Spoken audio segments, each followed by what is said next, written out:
Look at the backyard, Chloe. How can you see that mess and feel nothing? You're a failure, as Benjamin's wife, completely oblivious to my poor health. My mother-in-law Abigail shot a cold glance at the overgrown weeds in the garden. So she's telling me to clean up the yard. But there's no way I can pull weeds in my current state. I feel like I might collapse at any moment. I silently glanced at my husband, Benjamin, but as expected, he pretended not to notice. I guess I better move before she says anything else. Forcing myself, I dragged my weak body outside. Mom, are you okay? You look really pale. My daughter Amelia rushed over and steadied me as I swayed on my feet. Thank you, Amelia. That was all I could manage to say. Mom, let me do it. You should sit down and rest. Amelia took the sickle from my hands and, with her slender frame, started cutting the weeds with all her might. I felt like a failure as a mom. My body won't cooperate, and my mind feels just as useless. Then I heard something that froze me in place. I wish Chloe and Amelia would just disappear. Absolutely, they're useless and only a burden.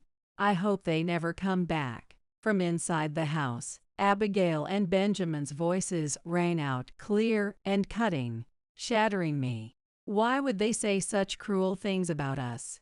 I wanted to vanish on the spot. Just then, as I crouched facing Amelia, she stood up, with her back to me. In her hand was the sickle, and her head was bowed at an unnatural angle, her neck bent nearly 90 degrees. Large tears fell from her face, hitting the ground in silence. She raised the sickle high above her head, and in a flash of panic, I screamed, Amelia. My name is Chloe, a 40-year-old housewife. Mom, look, I got second place in my grade on the test last week. Bursting through the door after school, my 14-year-old daughter Amelia ran into the kitchen, her face lit with a beaming smile. That's amazing. You've been working so hard on your studies. Of course, I'm going to be a doctor one day. I want to study even harder and become a doctor like Dr. Ella. Amelia is easygoing, but has a quiet strength when it comes to pursuing her dreams. Benjamin and I, on the other hand, casually chose liberal arts majors in college and entered jobs without any real passion. That's why Amelia, with her clear ambitions and determination even as a middle schooler, shines so brightly in my eyes. I glanced over at her as she scooped a steaming spoonful of soup into her mouth. Wait, that's hot. Ah, it's so hot, but it's delicious. Even with tears in her eyes from the heat, she smiled and complimented the taste, making me laugh despite myself. I'm going to finish my homework now. I watched her slender but determined back as she walked to her room, a soft smile on my face. I married Benjamin at 25 after meeting him at work. The following year, Amelia was born. She was a little smaller than other babies her age, and as she grew, her small size and youthful demeanor stood out compared to her peers, making me worry at times. But Amelia never seemed to notice or care. She was carefree and confident, and I decided to trust in her strength. Today, my friend and I had a contest to see who could find the prettiest flower. This Sunday, we're meeting at the park next to the preschool at 10 a.m. Every time Amelia talked about her friends, it filled me with joy. She wasn't picky about food and loved playing outside, which reassured Benjamin and me immensely. Even in elementary school, Amelia was surrounded by friends and enjoyed her time at school. But something changed when she had just turned 9. Amelia, are you feeling okay? I'm just so tired. Amelia, who used to finish her breakfast every morning without fail, began leaving her meals unfinished and hesitating to go to school.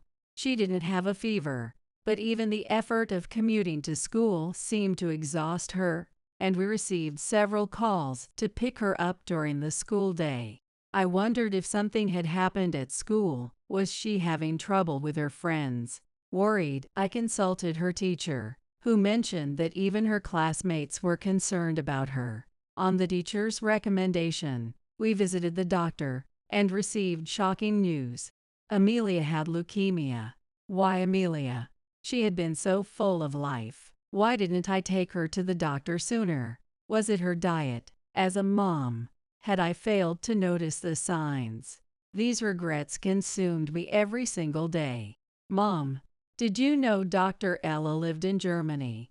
She even taught me some German words. Sensing my guilt and sadness, Amelia tried to keep her spirits bright. Dr. Ella, Amelia's oncologist, was a positive and compassionate woman with a radiant smile. Amelia grew to trust her completely, even when chemotherapy took a toll on her body and changed her appearance. Amelia never complained. Last night, I felt so nauseous I couldn't sleep, but Dr. Ella stayed with me, rubbing my back and telling me fun stories. I want to be kind like her when I grow up. Dr. Ella explained Amelia's illness and treatment in ways she could understand, always with patience and warmth. Because of her, Amelia endured the painful treatments and emerged stronger. Now Amelia's leukemia is in remission, and she can live a normal life again. Having experienced her illness, Amelia is now working hard toward her goal of becoming a doctor, inspired by the kindness of Dr. Ella. I found myself picking up a tutoring enrollment form stuck on the refrigerator. Amelia hoped to attend a high school with a high acceptance rate for medical schools to help her achieve her dream of becoming a doctor.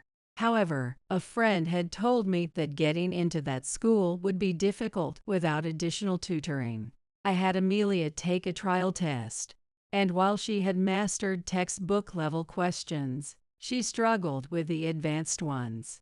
If you want to attend that school, I really think tutoring would help. I had suggested tutoring to Amelia several times, but Amelia would flip through the brochures and immediately shake her head. Mom, tutoring is expensive. I don't want to use so much money just on me. It's okay, I'll try my best on my own. Besides, you should treat yourself sometimes. It seemed Amelia was aware of our financial struggles. When Amelia got sick, I left my job of 12 years to take care of her. After remission, I only worked part-time 3 days a week, while Benjamin supported us financially. Benjamin didn't have a low income, but the household money I received from him was just $1K a month, while Benjamin covered the rent. By the time I paid for groceries and utilities, there was almost nothing left. I managed the shortfall with my own income. I want to send Amelia to tutoring, but could we increase the household budget a bit? I had brought up tutoring with Benjamin before, but he wouldn't take it seriously. She doesn't need tutoring yet. She wants to go to a school in the next town to pursue her dream of becoming a doctor. Amelia is working so hard. I want to do everything I can for her. For example, we could reconsider the money we send to Abigail. What? Benjamin's mood suddenly soured, and he glared at me. Do you have any idea how much my mom has done for us? You're such an ungrateful person. No, that's not what I mean. Abigail isn't exactly struggling financially, and I just think we should support Amelia's dreams. She can go to whatever school she gets into. Plenty of people make it to medical school without going to that one. It all depends on her own effort. Benjamin sighed deeply and walked out of the living room. I guess it's hopeless. Along with the frustration of his inability to support Amelia's dreams, I started to feel resigned. The money Benjamin sends to Abigail, which had come up in the conversation earlier, is $2K every month. Meanwhile, the household allowance I receive is $1K. Abigail gets enough social security to live on, so her lifestyle should be more than sufficient with that. There's something unsettling about this arrangement, but I've forced myself to ignore it. We're going on a trip next month. I booked a luxury hotel that Mom said she wanted to visit. Since it's her birthday, we'll celebrate at the hotel's restaurant. At first, I thought Benjamin was a kind and caring family man. But when that devotion extended to ignoring Amelia and me, I began to see him as nothing more than a mama's boy. I could tolerate it if Abigail were a good person, but Benjamin is such a thoughtful son. I'll be scrutinizing whether you're worthy of him. That's what Abigail told me during a family meeting.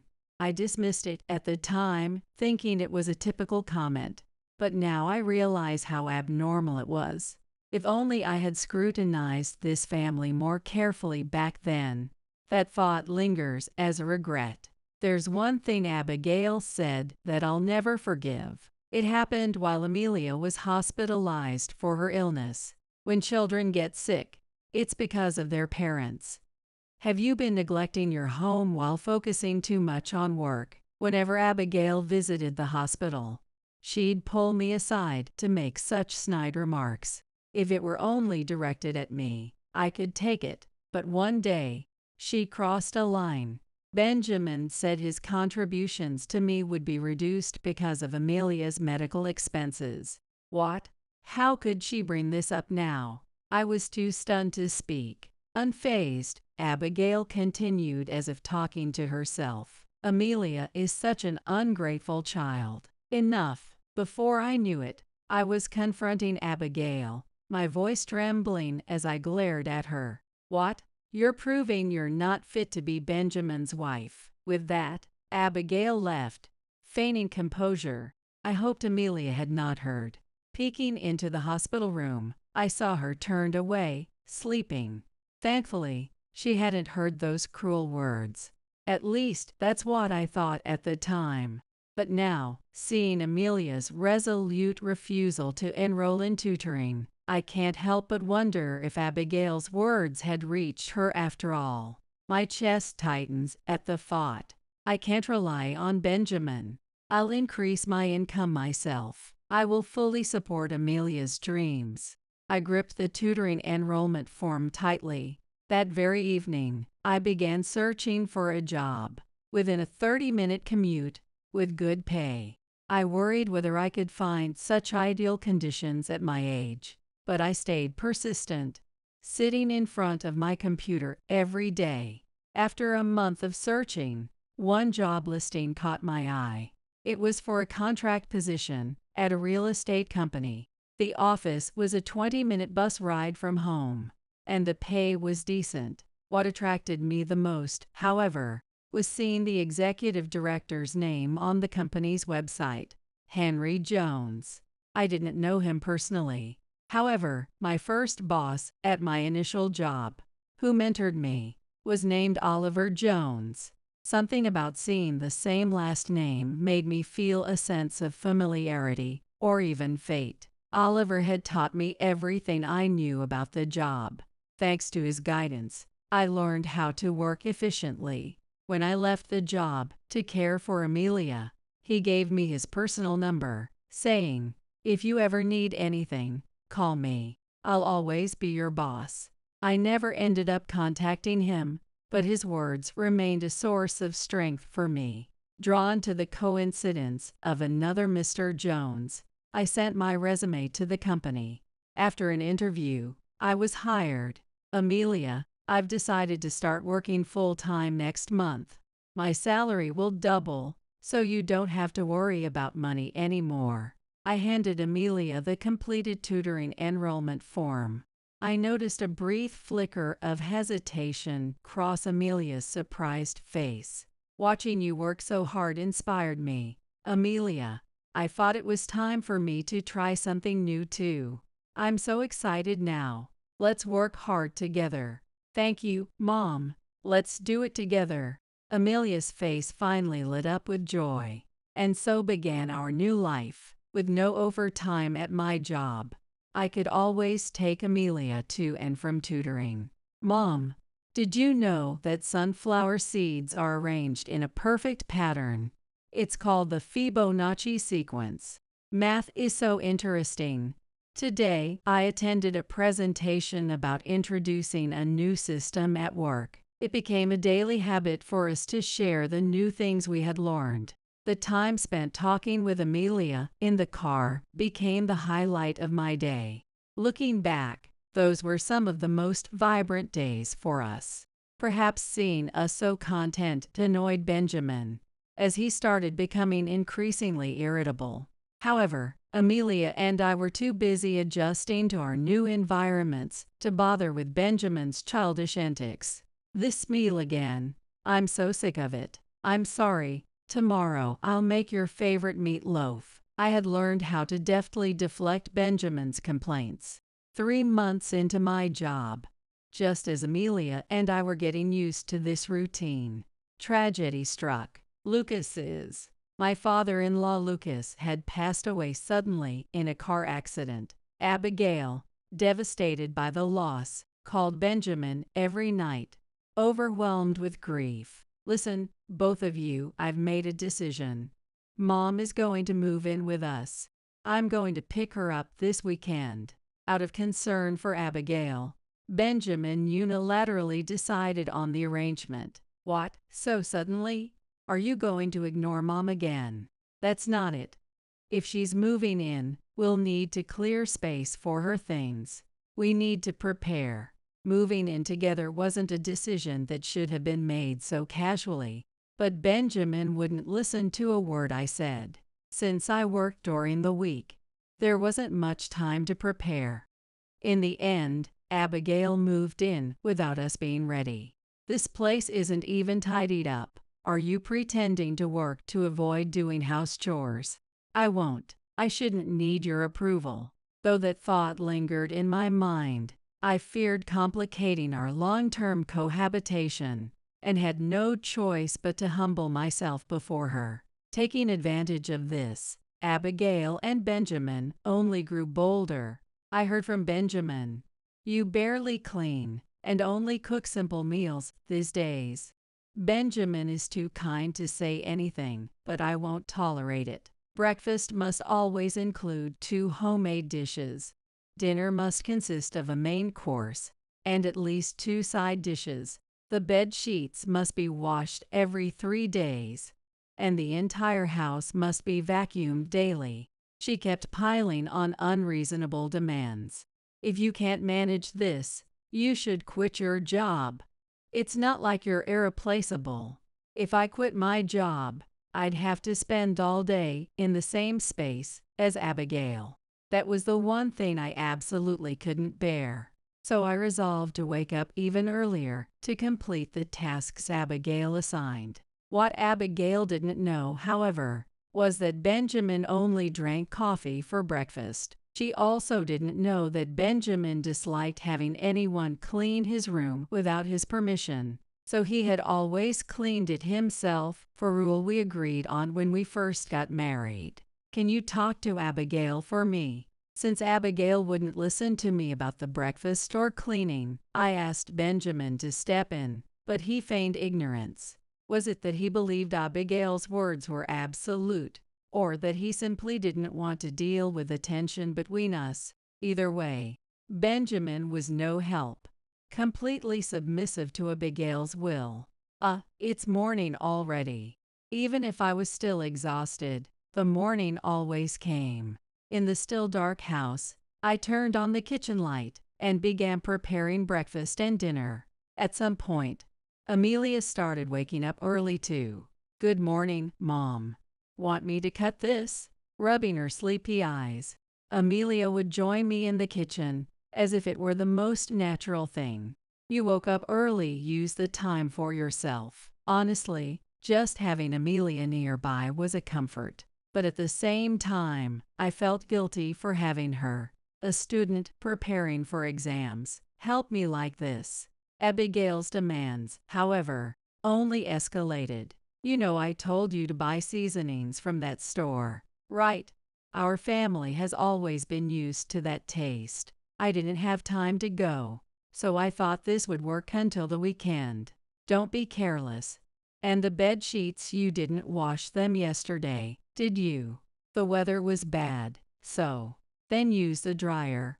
It's your lack of cleanliness that made Amelia sick, isn't it? Abigail always said whatever she pleased. I needed a break. After finishing the cleaning and sitting down in front of the fridge late at night, I must have fallen asleep from sheer exhaustion. Mom. When I opened my eyes, Amelia was peering at me with a worried expression. Oh, sorry, I just closed my eyes for a second and must have dozed off. Mom, I want to quit tutoring.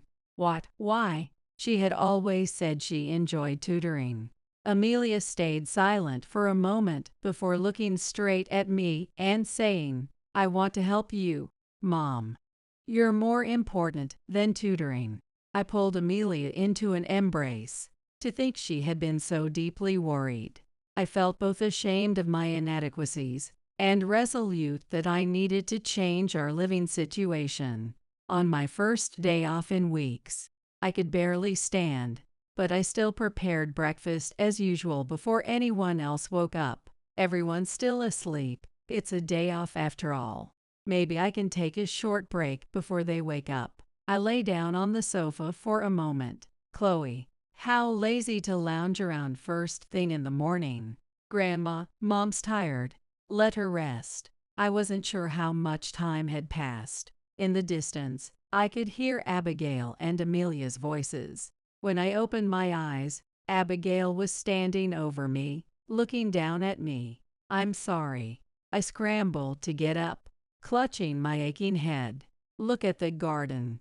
How can you see that and feel nothing? You're a failure, as Benjamin's wife. Unaware of how unwell I was, Abigail cast a cold gaze at the overgrown weeds in the garden. So she wants me to clean the garden. But there was no way I could manage that in my current state. I felt like I might collapse any moment. I looked silently at Benjamin, but as expected, he avoided my gaze. I needed to act before she said something else. Forcing my body to move, I headed into the garden. Mom, are you okay? You don't look well. Amelia rushed over and supported me. Thank you, Amelia. I could barely manage those words. The summer weeds had grown thick and tough. Between my poor health and the stubborn plants, even using a sickle, I couldn't cut them effectively. Mom, I'll do it. Sit down and rest. Amelia took the sickle from me and started cutting the weeds with her slender frame, giving it her all. I felt like such a failure as a mom. My body couldn't keep up, and my mind felt just as weak. I felt pathetic for being so helpless when Amelia suddenly murmured, Mom, are you staying married because of me? What? I looked up to see Amelia gazing at me with a face on the verge of tears. If you keep living like this, you're going to break down. Why is Grandma so mean? Why doesn't Dad ever help you? This isn't what family is supposed to do, right? Her voice was trembling.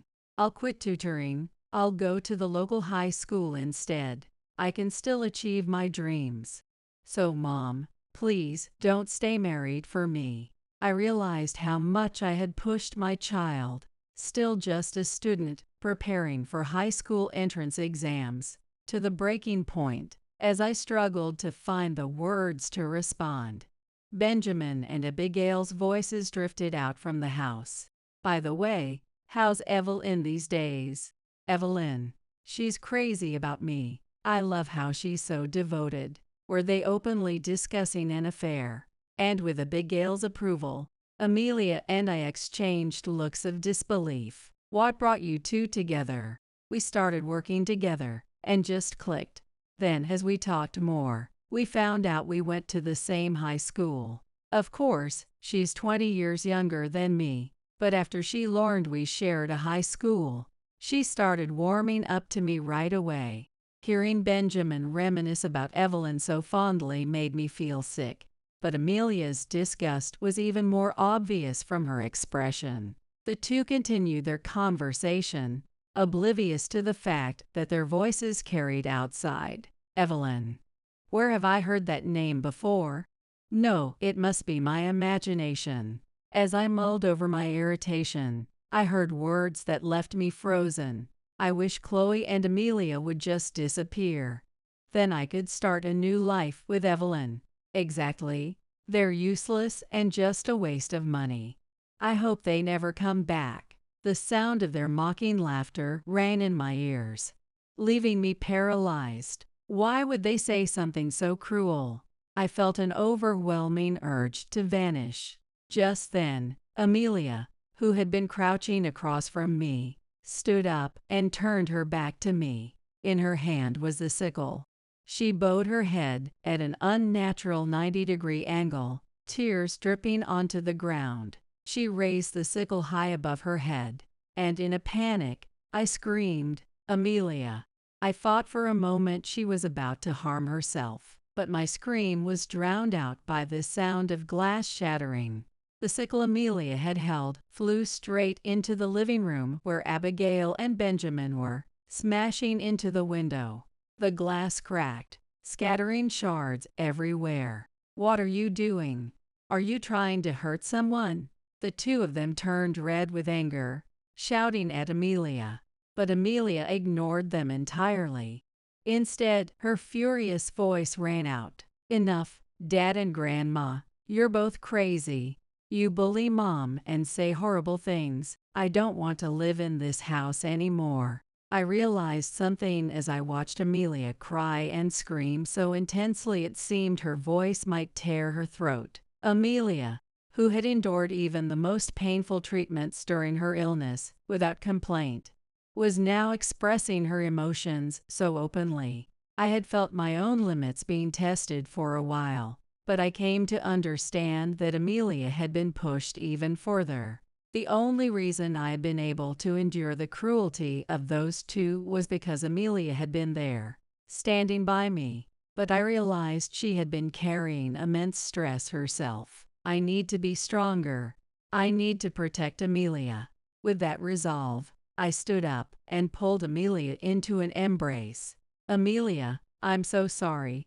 Please wait here for a moment." I silently walked into the house and packed only the bare essentials.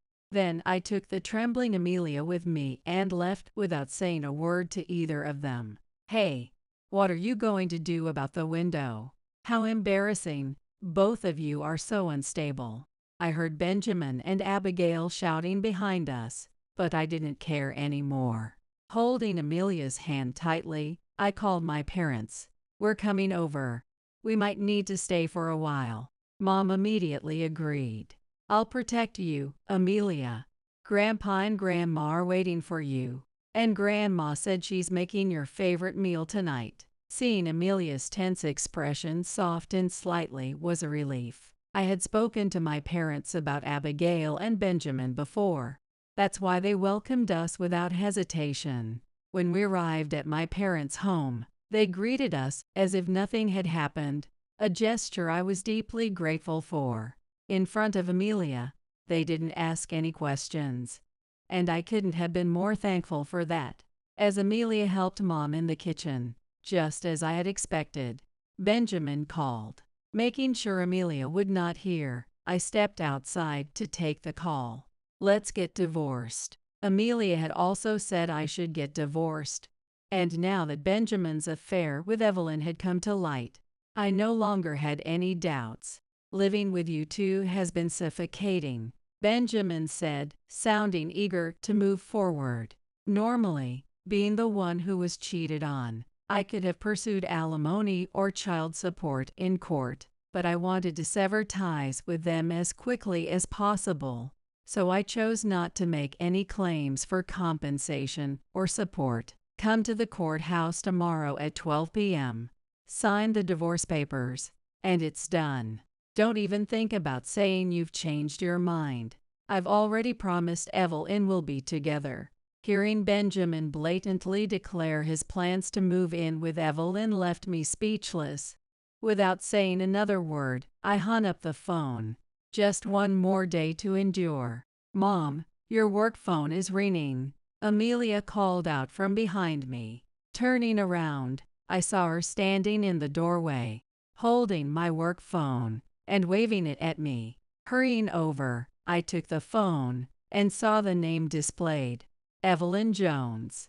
Evelyn Jones.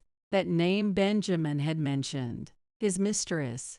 And she was the marketing department employee who joined my company this year.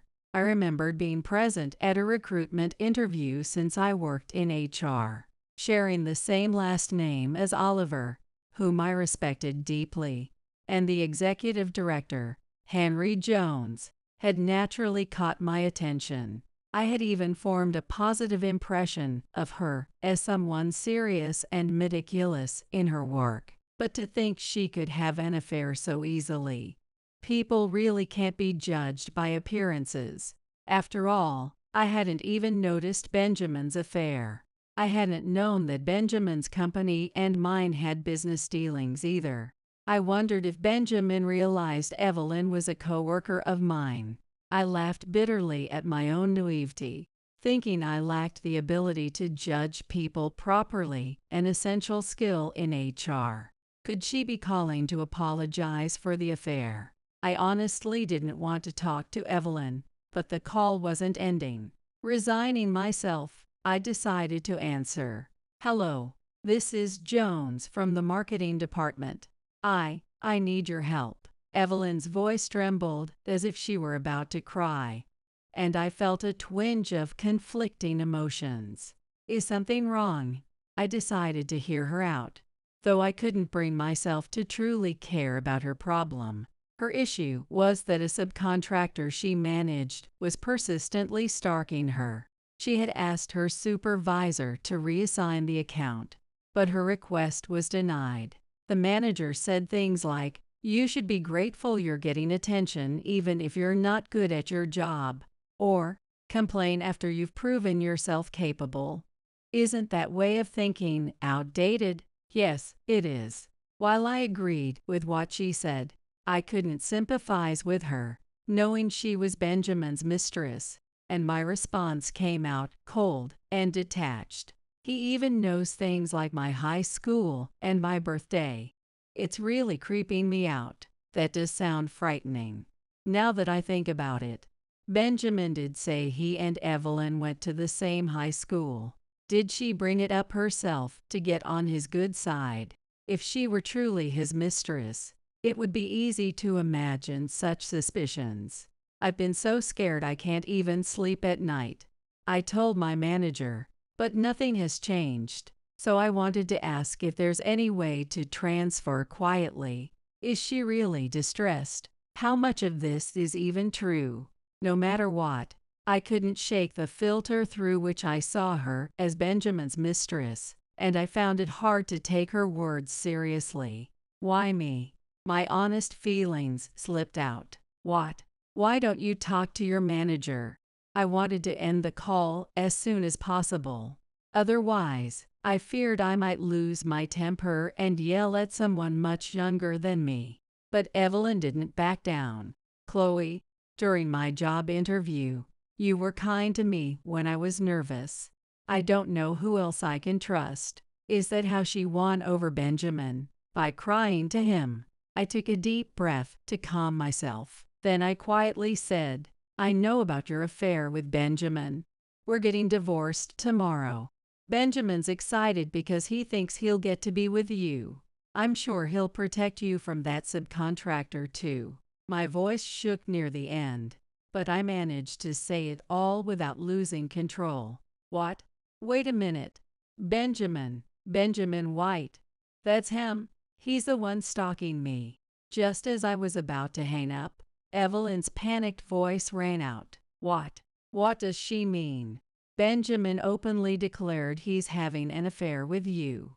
That's absolutely not true. I have a fiancé, for goodness sake.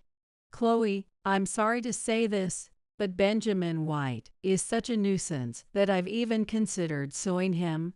Honestly, divorcing him is the right move. I instinctively felt she was telling the truth. At the same time, I couldn't help but pity Benjamin for his inflated self-perception. I'm sorry. I shouldn't have assumed you were his mistress. I apologize for Benjamin causing you trouble, and for not taking your concerns seriously when you confided in me. I sincerely apologized to Evelyn. It's okay. I never imagined you were married to that awful man. Chloe, you have terrible taste in men. Believe me, I know. All I could do was laugh bitterly. Refocusing, I addressed her request for a transfer. From HR's perspective, the best way to handle this quietly is to wait until the regular transfer period and submit a request then. Can you hang on for another 6 months? That's impossible. Fair enough. I'm sorry. Evelyn's quick response left me apologizing again. I didn't want to, but I'll have to ask my dad for help. Your dad? Wait, what? Yes, I've been trying to make it on my own without relying on him, so I haven't told anyone. Evelyn revealed that she was the executive director's daughter. By the way, is your decision to divorce Benjamin because of me? Even if it was just a misunderstanding, I'd feel bad if my involvement caused it. Evelyn's thoughtfulness prompted me to admit that I would have divorced Benjamin even without the affair. I also told her about my plans to meet Benjamin at noon tomorrow to sign and submit the divorce papers. And with that, I ended the call. Mom, we're starting the barbecue. When I returned to the living room, Amelia waved at me with a big smile. You must be hungry. Let's eat a lot. I couldn't forgive Benjamin or Abigail for everything they'd done, but learning that Benjamin's supposed affair was just a ridiculous misunderstanding eased my heart a little. The next day, after leaving Amelia with my parents, I headed to the meeting place with a light step. Benjamin had already arrived, and Abigail was standing beside him. We silently signed the divorce papers and submitted them immediately. I was surprised at how quickly the paperwork was processed, as if ending a marriage was the easiest thing in the world. Well, that's it, we're strangers now. Hurry up and marry that young woman, and be happy for once. Benjamin let out a faint sound. Evelyn. Standing before us were Evelyn and another man, both with serious expressions. What? I get to meet Evelyn so soon? Abigail exclaimed with excitement, only to be met with a piercing glare from the man beside Evelyn. I hadn't expected Evelyn and the executive director to be waiting, and my nerves skyrocketed, though I wasn't at fault. The fact that Benjamin's idiotic behavior had hurt the executive's daughter was undeniable. I stepped forward and bowed my head. Executive Director, I deeply apologize for the trouble Benjamin has caused Evelyn. What? How do you and Evelyn know each other? And what do you mean? Executive Director. Abigail looked utterly confused, while Benjamin stood frozen with a stiff expression. Hey, I heard you've been stalking my daughter. What exactly were you thinking? Explain yourself. The executive director closed in on Benjamin with a ferocious demeanor. And apparently, you bought Evelyn's personal information from our HR manager for $500. Quite a bargain, huh? Are you kidding me? The executive looked as though he was about to knock Benjamin out. What? Are you serious? I couldn't believe Benjamin had been that stupid. I was beyond disgusted. Being married to him was utterly humiliating. At the same time, I was deeply disappointed in the HR manager who had sold Evelyn's personal information for a mere $500. It seemed like there wasn't a single decent man around me. Both deserved severe consequences. Without my asking, the executive assured me that he had already taken strict action against them. First, he informed Benjamin's company about Benjamin's stalking of Evelyn. The company, wanting to salvage the situation, pleaded for forgiveness by agreeing to terminate Benjamin and promised to cut all ties with the executive's firm. "And so, you're fired as of today," the executive declared. "But I need to support Mom." "How can you be so heartless?" "Heartless? Look who's talking." No one paid attention to Benjamin's complaints except Abigail, who looked at him with concern. And as for the HR manager who sold Evelyn's information, he's also been terminated. "Now, Chloe, I have a request for you." "Yes, what is it?" I wondered what he could possibly want. When he spoke, I was utterly shocked. "I'd like you to take over as the new HR manager." "What?" I was speechless. "But I'm just a contract employee." "That's right, I was in my second year as a contract worker. How could I possibly be considered for a managerial position?" But the executive smiled warmly and nodded firmly. "Everyone recognizes your meticulous work ethic. I've had high hopes for you from the start." What was he talking about? I must have had a bunch of question marks floating over my head. The executive smiled and said, "You used to work with Oliver Jones, didn't you?" "He's my nephew." "Really? To think that my respected mentor Oliver was related to both the executive director and Evelyn. It made me feel deeply that joining this company was truly meant to be. By chance, Oliver came here with my brother on the day of your interview. The moment he saw me, he insisted I hire you. He wouldn't take no for an answer. I had applied to this company because of the shared last name with Oliver, but to think he had been supporting me behind the scenes here as well, it made me want to see him again. By the way, Oliver also said he hopes you'll take on the HR manager role." Why did he have so much faith in me? I couldn't figure it out, but I felt a deep gratitude and a desire to live up to the trust he had placed in me. "Understood. Thank you, and I look forward to working with you. Chloe, I believe you'll lead this company in the right direction as HR manager. I'm counting on you."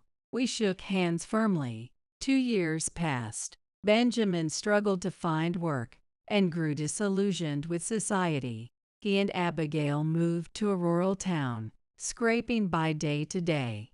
As for us, Mom, dinner was delicious as always. "Thank you." Amelia is now 17. Even after the divorce, she continued attending that prep school and was accepted into her first choice high school. This was all thanks to the executive director, who promoted me to HR manager when I was still just a contract employee. And even more so, it was thanks to my former supervisor, Oliver. I felt an overwhelming urge to thank him, so I called the number he had given me when I left my old job. He didn't answer, but later he sent me a message. "You've graduated from me. Hold your head high and keep moving forward." Yes, I'll live with my head held high. I made that promise to the sky. Mom, I think I want to become a pediatrician. I want to show kids that a bright future is possible and help them achieve it as a doctor. Hearing Amelia's dreams become more concrete filled me with excitement. Being beside such a strong, determined daughter made me want to work even harder. As HR manager, I'll do my best to make our workplace one where people can thrive and enjoy their work. Let's both do our best. With our respective goals in mind, Amelia and I will continue supporting each other as we move forward together. Everyone has one or two secrets they'd rather keep hidden. I'm no exception. Back in the day, I was quite a wild child, although now I've become a demure and unassuming woman. Losing my parents at 15, I quickly went astray and joined a gang of troublemakers. I gathered some of the girls from the gang and formed a ladies' group. Thanks to being forced to learn wrestling by my dad since childhood, I was known locally for my overwhelming strength, surpassing even the boys. My life in that world came to an end after meeting a certain person. But living such a life it seems you inevitably accumulate some lingering issues. My name is Nancy. Now 35, I live as an ordinary housewife, working at a local supermarket. With my light makeup and quiet demeanor, no one would guess that I once wore flashy makeup and rode around on motorcycles.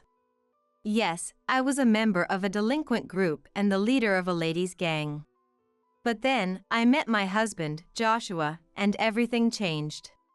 It all started 10 years ago, during a clash with a rival gang, when Joshua unexpectedly intervened. That gang used to start fights at every gathering. One day, a particularly fierce brawl broke out. Joshua joined in to save his brother, a member of the rival gang. As members of both groups were falling, Joshua and I were the last ones standing. I remember Joshua laughing at his mistake, realizing his brother wasn't even there. His dignified appearance somehow struck me, and I found myself speaking to him. "Hey, you're pretty cool." "Me? Really? Looking like this? You must have some strange tastes." "Were you calling out for someone named Noah? Did you find him?" "No, it turns out my brother wasn't here." That's how our slow, private conversation began.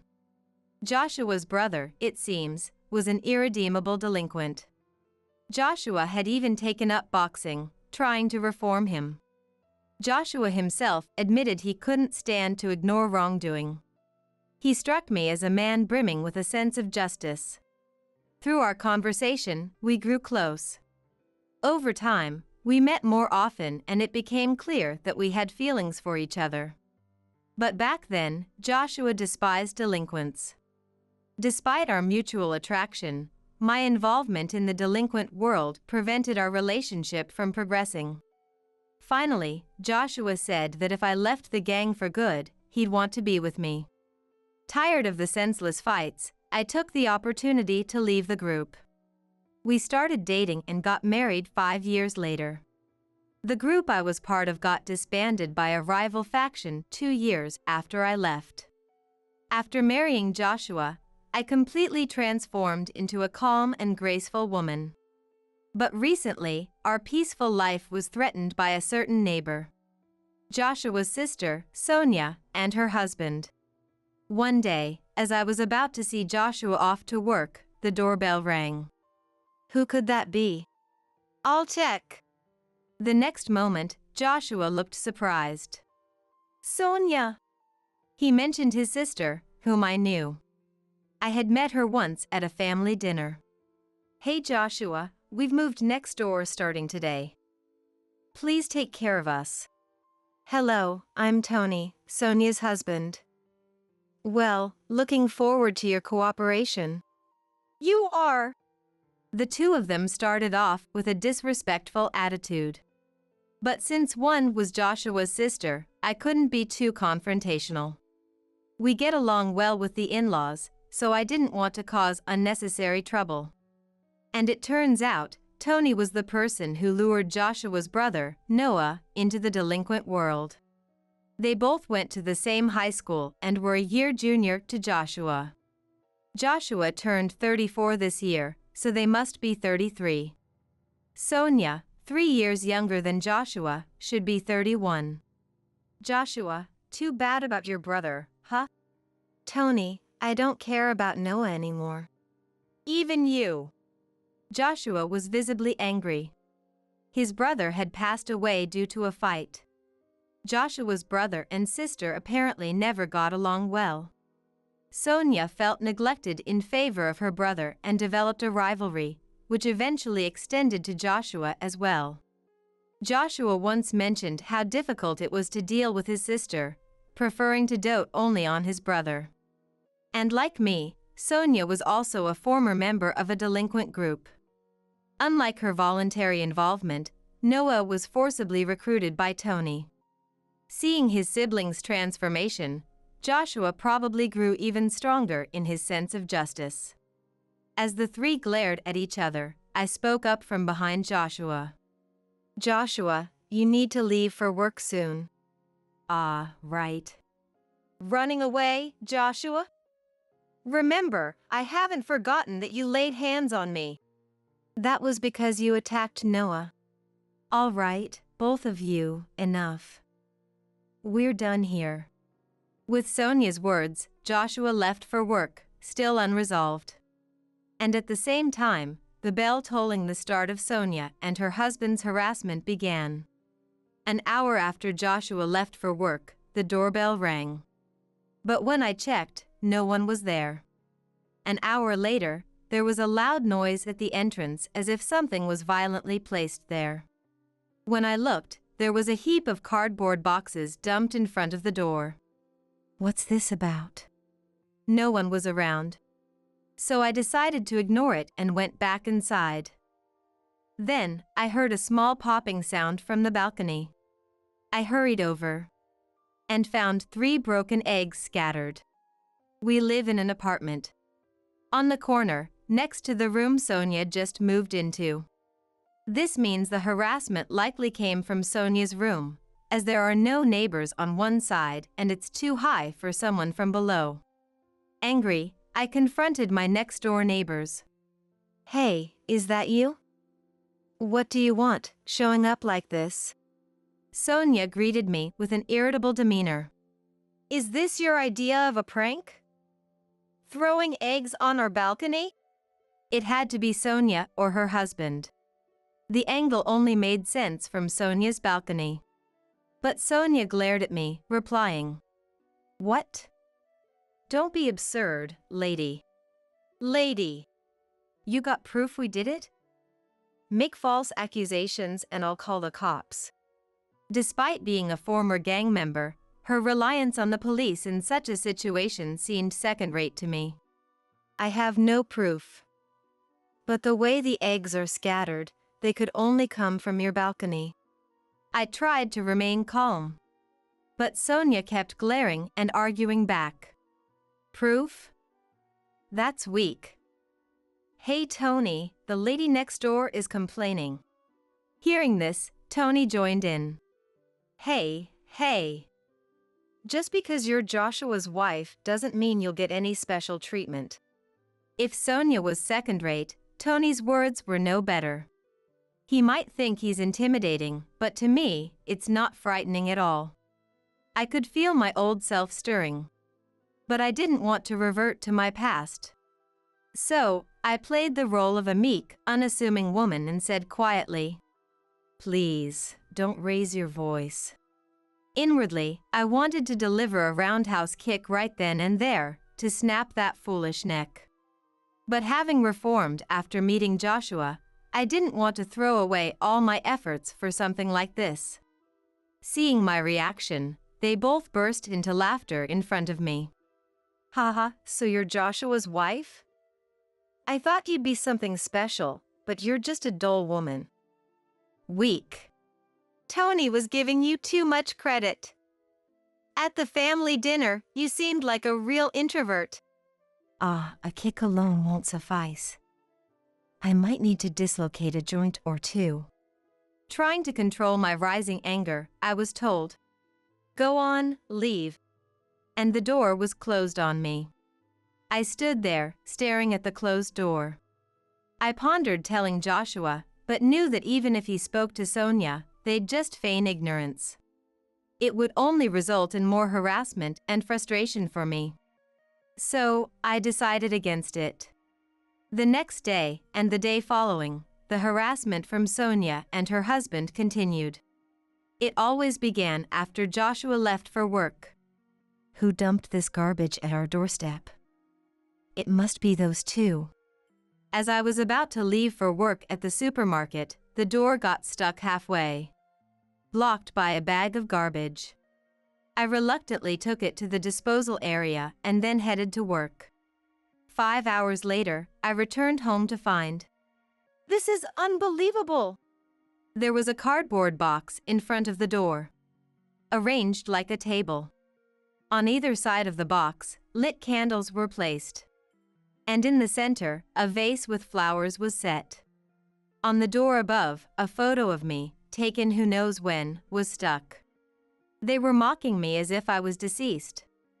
Furious, I was about to kick the cardboard away when Joshua called from behind. "Nancy?" Startled, I turned around to find Joshua, who had come home from work. "You were an hour early?" "I got off work early today." "What's all this?" Joshua was also surprised at the sight in front of the door. We quickly cleaned up the cardboard and candles from the shared hallway and went inside. There, I told Joshua everything that had happened. "So, it's likely Sonia and her husband. But we don't have any proof, so even if we confront them, they'll just deny it." After a moment of thought, Joshua had an idea. "Let's buy cameras. One for the balcony and one for the entrance. Especially hidden well at the entrance." I agreed with Joshua's suggestion. There was a limit to how much more we could endure. We immediately purchased cameras online. We had the cameras delivered to Joshua's workplace to avoid suspicion. "For now, we'll just have to endure until the cameras arrive. Then we can retaliate with evidence."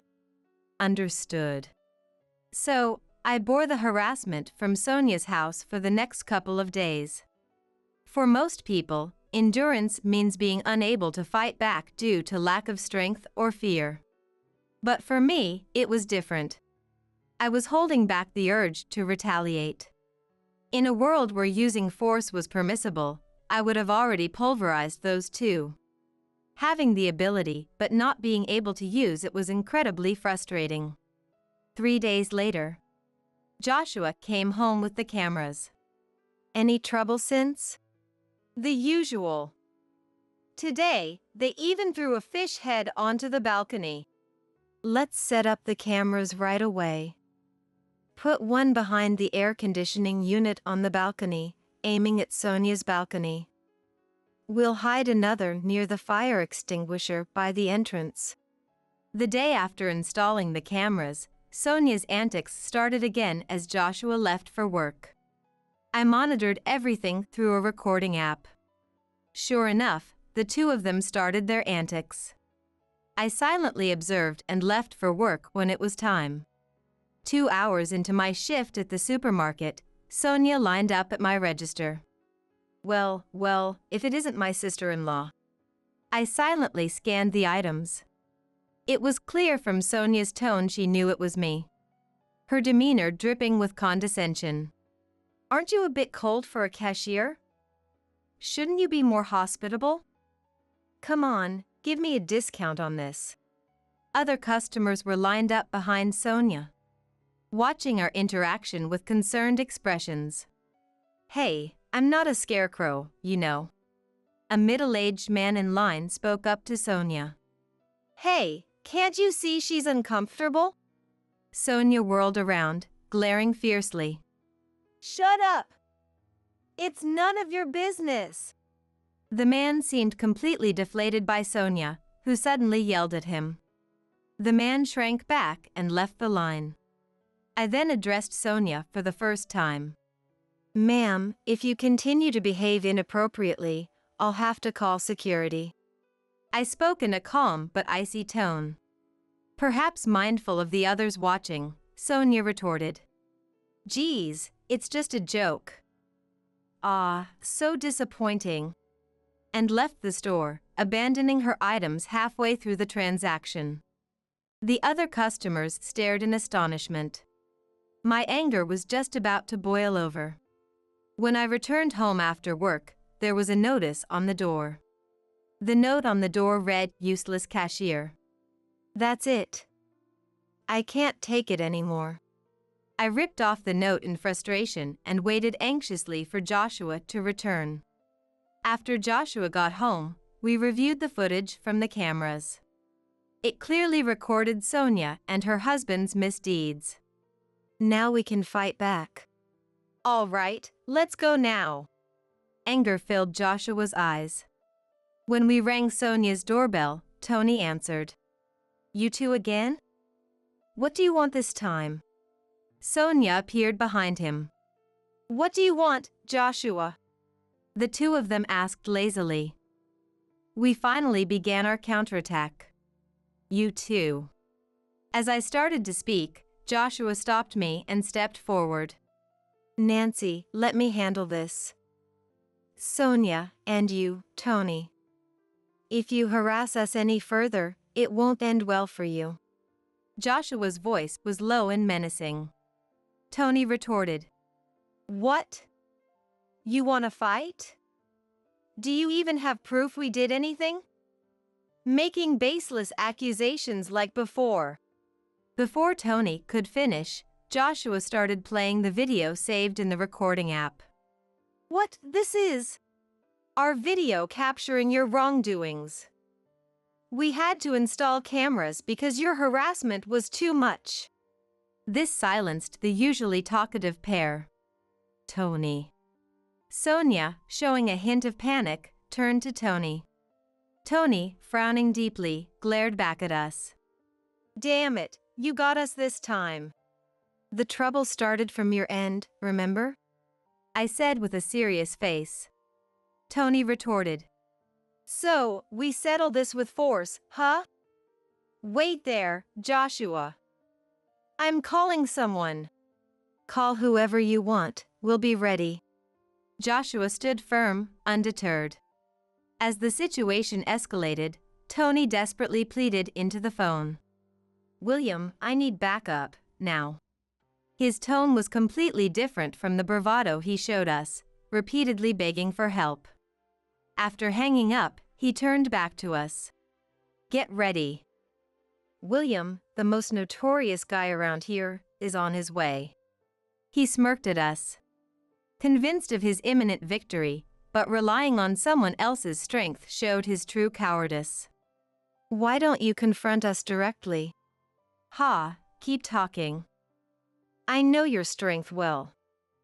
I called a special guest this time to ensure you both feel real terror. What a pitiful sight it was. No matter how much they threatened, neither Joshua nor I felt any fear. You must be too scared to even speak, the quiet and meek Nancy, right? Sonia taunted me with a condescending tone. 5 minutes later, the much bragged about William arrived. However, he looked surprised when he saw us.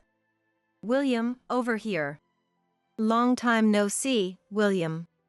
Sonia and Tony were visibly excited, having high expectations of him. But their expectations were quickly shattered. What's going on here? Indeed. Long time no see, Will. My calling him Will left Sonia and Tony with puzzled expressions. Joshua also greeted him. It's been a while, Will. The couple looked even more confused by this interaction. Confused, Tony asked. What's this? How do you know William? As Tony spoke with sweat on his forehead, Will looked back and forth between us. I simply said to him, Will, let's not do this, okay? Hearing this, an angry Tony retorted, Don't joke around. William, please, do something. Please. Sonia and Tony were frantic, unable to grasp the situation. But then Will addressed them. Hey, don't tell me you messed with Nancy? His question left the couple momentarily stunned. So, what if we did? Tony answered hesitantly. Furious, Will shouted. Idiots! Don't you know who you're messing with? His rebuke left them standing frozen. They clearly had no idea what was going on. Seeing this, I turned to Joshua and said, Hey Joshua, can I revert to my old self from 15 years ago, just for now? Instead of Joshua, it was Will who turned and responded. Nancy, please don't. If you do something to them, it might end up more than just an injury. What? You're giving me orders now, Will. No, I didn't mean it like that. Seeing the special guest they called for help now humbly apologizing to me, Sonia and Tony were bewildered. What's happening here? Their faces turned pale as Will spoke. Do you two know about BBN? Well, yes. It's famous. It stands for Black Butterfly Nancy, right? The nickname of the former leader of a ladies' group. That's right. And this lady here is Nancy herself. No way! Really? What? Both lost their bravado in an instant. Continuing, Will said, "Back then, I led another delinquent group. But we were decimated by Nancy's group. She could take down 30 people by herself." Sonia and Tony now looked at me fearfully. It made sense. They'd been harassing someone who they thought was inferior, only to find out she was the leader of a ladies' group they themselves had once belonged to. I didn't know. Nancy is practically a legend. We joined the group 6 months after you left. As Sonia said, she and Tony had joined the group half a year after I had left. Will had been scouted by me and stayed in the group even after my departure, and looking after Sonia and Tony as their senior. He left the group just before it was decimated by a rival group. By that time, Tony had taken over as the leader, and was the last leader before its downfall. Before you ruined it, it was an invincible group. You can't match Nancy. That. How could this? Tony was increasingly cornered and distressed by Will. Well, the group that took you down is now the strongest in New York State. But if Nancy was still active, she would still be the strongest. Hearing this, Sonia and Tony collapsed, their spirits broken. Seeing this, Will turned to me and apologized. Please forgive them for my sake. Watching Will apologize, Sonia and Tony had completely lost their will to fight. They never imagined their call for help would backfire this way. All right, but you'll have to settle your dues properly. I glared at the two of them and said, "Ah!" They let out a short scream. "For 1 month, you'll clean this apartment and our balcony that you dirted. If you skip even 1 day, I won't be so forgiving next time." Okay. Sonia, completely intimidated, managed to stutter out her agreement. Tony, unable to speak, just kept nodding frantically. Watching them, Will commented, "No one can really stand up to Nancy." Hearing this, the silent Joshua finally spoke. "But I hate delinquents. If Nancy hadn't reformed, I wouldn't be here." Looking down a bit, Joshua said softly, and I peered up at him. "Don't worry. I won't show that side of me again." Will burst into laughter at this scene, and we all ended up laughing together. Will and Joshua knew each other because the three of us had met after I left the group. We bumped into Will while on a date and had tea together. "Well, now that's settled, why don't you come over for dinner, Will?" We three left Sonia and Tony slumped by the entrance and headed to our apartment. Before entering, Joshua added, "Sonia, you're my sister, so I'll let this slide just this once, but there won't be a next time." Watching him, I wondered if he too was hiding the same fighting spirit as us. From that day, the harassment from Sonia and her husband completely stopped. As promised, they continued cleaning our balcony and the common areas of the apartment. Though just delinquents doing chores, other residents sometimes looked at them curiously, but that soon stopped. After a month, Sonia and her husband left the apartment without a word. Even Joshua, their blood relative, didn't know where they went. They probably left, feeling awkward about staying in the same place. We had no reason to get involved further and thought they finally made a wise decision. Finally, we had our peaceful life back. Though neighborhood troubles are common, I never thought I'd be directly involved. At least it was resolved amicably. I have a past I'd rather keep hidden. Joshua has kept it secret all this time. I'm not ashamed of all my past, but I have reflected on my mistakes. I just want to cherish my life with Joshua now. And I hope to live without ever showing my true nature to anyone again. That's all I'm thinking about now. I have an important life and death job to take care of. Those were Edward's parting words before he left for a business trip, leaving me and our 1-month-old daughter behind. I had felt something was off about Edward lately, but I couldn't bring myself to say anything, even though the suspicion of an affair kept creeping into my mind. But that day, I finally decided to face the truth. I headed to the airport, determined to confront him.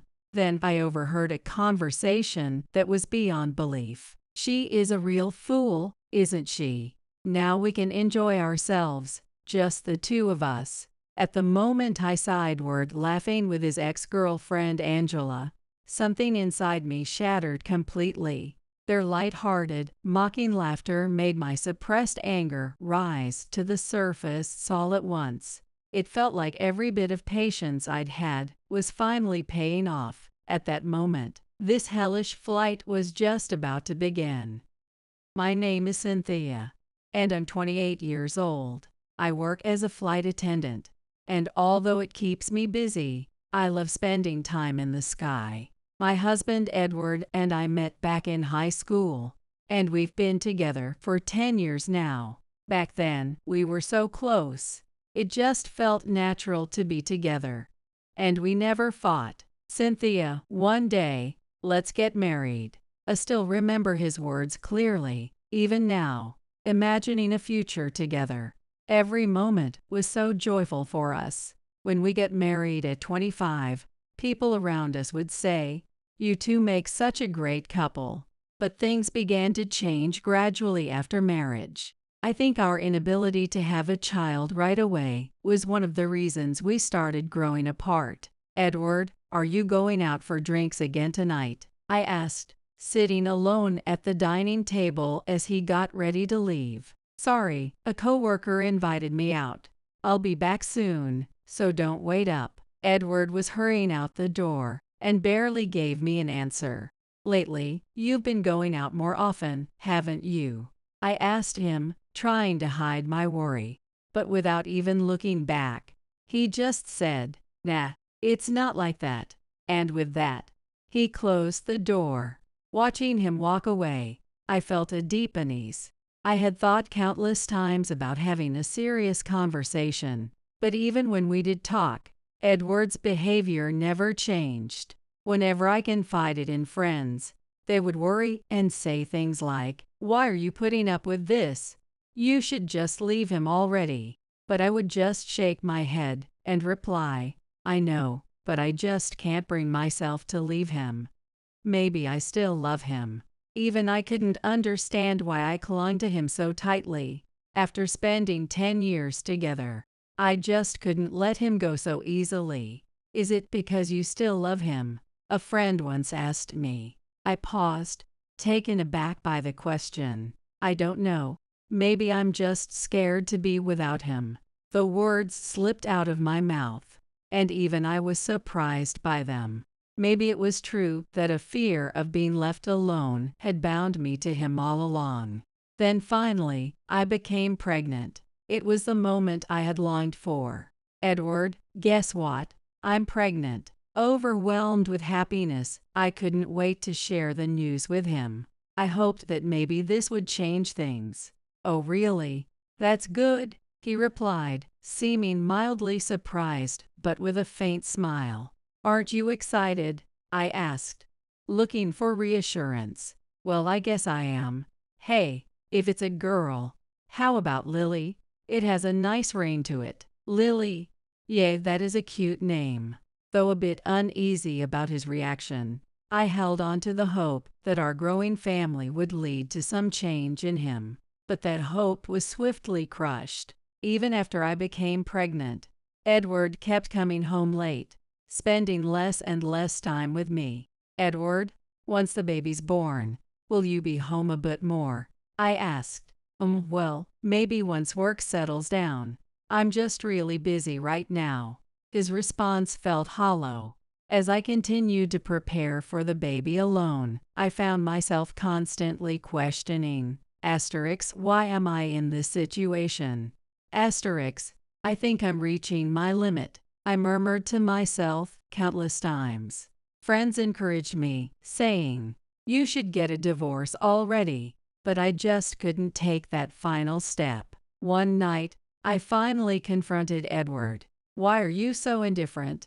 I just want us to be close again, like we used to be." "I'm not indifferent, but work is hard, and honestly, being home feels tough too," Edward replied, his voice laced with irritation. I caught my breath at his words. Had our home ceased to be a place he wanted to return to? "Is it my fault?" I murmured, trying to hold back tears, though deep inside, I knew I was reaching my limit. Looking back, I still don't fully understand myself from that time. Why didn't I leave him then? I asked myself again and again. Maybe it was because I still loved Edward that I couldn't consider leaving him back then. But now things were different. For the sake of my unborn daughter, I had finally made up my mind to move forward. I decided to stop hoping for anything from Edward. Just as I resolved to stop expecting anything, Edward surprised me once more. "Cynthia, this is sudden, but I've been asked to go on a business trip to France," he said, sounding a bit proud. "France? When?" "In about 2 months. That'll be when the baby's only about a month old." "Why so sudden?" I feigned surprise, but inside, I was already laughing. France. It was an obvious lie. He was just a regular office worker, and I had never heard of him going on any overseas business trips. Plus, Edward didn't speak a word of French. Yeah, well, apparently the company landed a huge project out of nowhere, and they specially selected me for it, he continued, embellishing his story. I narrowed my eyes, studying him. Whenever he lied, he had a habit of touching his nose. And sure enough, his fingers were unconsciously drifting toward his nose. He was so transparent. "Edward, are you sure you'll be all right? You know you need to speak French to work there, don't you?" "Oh, no, I won't need to speak French. I'll have an interpreter. Plus I know a bit, like oui and non and stuff like that." Edward, nervously touching his nose, scrambled to keep up his excuses. "What kind of job can you do with just oui and non?" I asked, half amused but pressing on. "Well, I mean, it's not too complicated, but it's something I just have to do. It's a life or death kind of project," he stammered, sounding increasingly desperate. His words became so absurd that my anger was replaced by an urge to laugh. "A life or death project, huh? Edward, you're a sales rep, aren't you?" I shot back sharply. At that, he froze and touched his nose again. "Yes, but this time it's different. It's not just sales. It's more of an urgent mission." His words were growing increasingly incoherent. Watching him flounder with such a blatant lie, I almost found myself impressed by how badly he was managing it. "All right, just take care of yourself. Don't overdo it," I said, deciding not to push any further. It was pointless to confront him here and now, and above all, I wanted to avoid unnecessary stress for the sake of the baby. But inside, I was completely fed up. Edward's lie was so childish, so transparent, and it amazed me that he didn't even realize how obvious it was. "Cynthia, will you be okay while I'm gone? Taking care of the house, the baby preparations." "I'll be fine. I've been managing everything on my own, so don't worry. I'll be fine even without you here," I replied with a hint of sarcasm, though it seemed to go right over his head. "All right, thanks." He touched his nose again. Edward continued bringing up the trip, preparing as if it was some grand, important mission. By now, I didn't even care where he was actually going or what he was planning. The more I watched him, the more I felt my love for him fade. "Cynthia, if anything happens while I'm away, just reach out," Okay, no matter how busy I am, I'll be thinking of you and the baby. Yes, don't worry about us. Just focus on your work, I replied calmly, with a firm resolve not to expect anything more from him.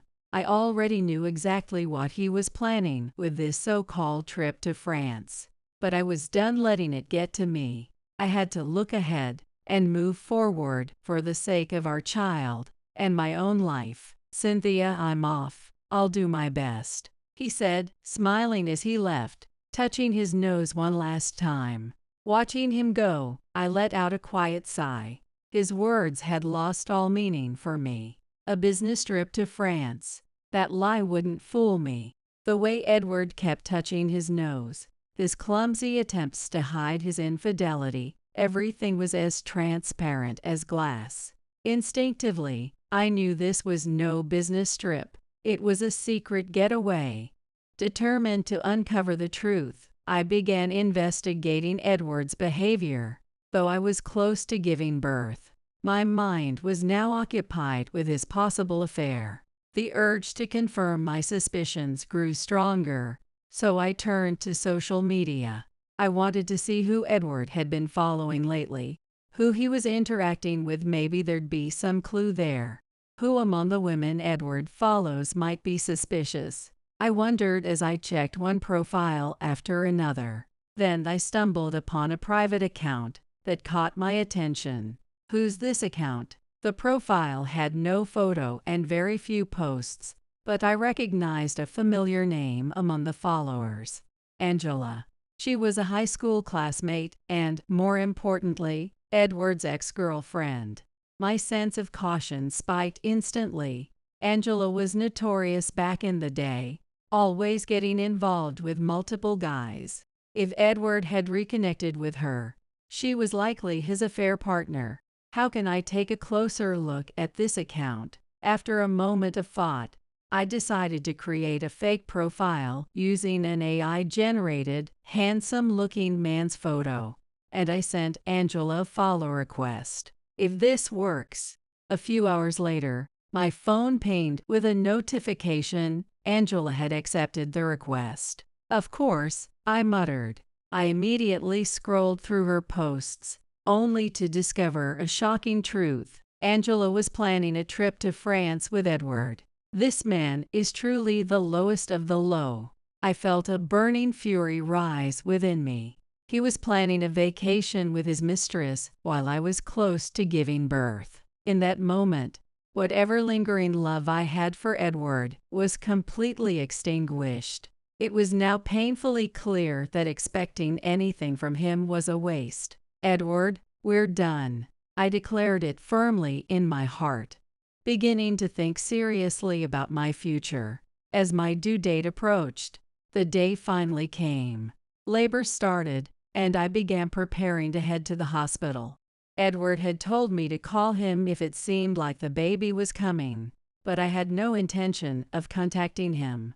Edward was off somewhere, likely drinking with someone, oblivious to the fact that his child was about to be born.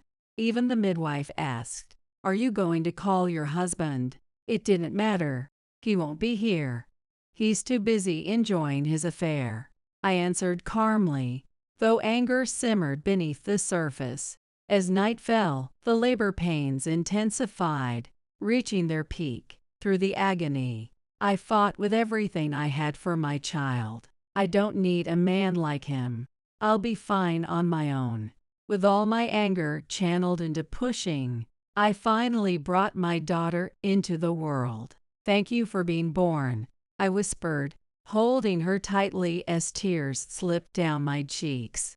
In that moment, it felt like everything had been worth it. No matter how difficult things had been, I was now determined to live my life alongside this child. On the day of our discharge, I opened the door nervously to find Edward waiting in the living room.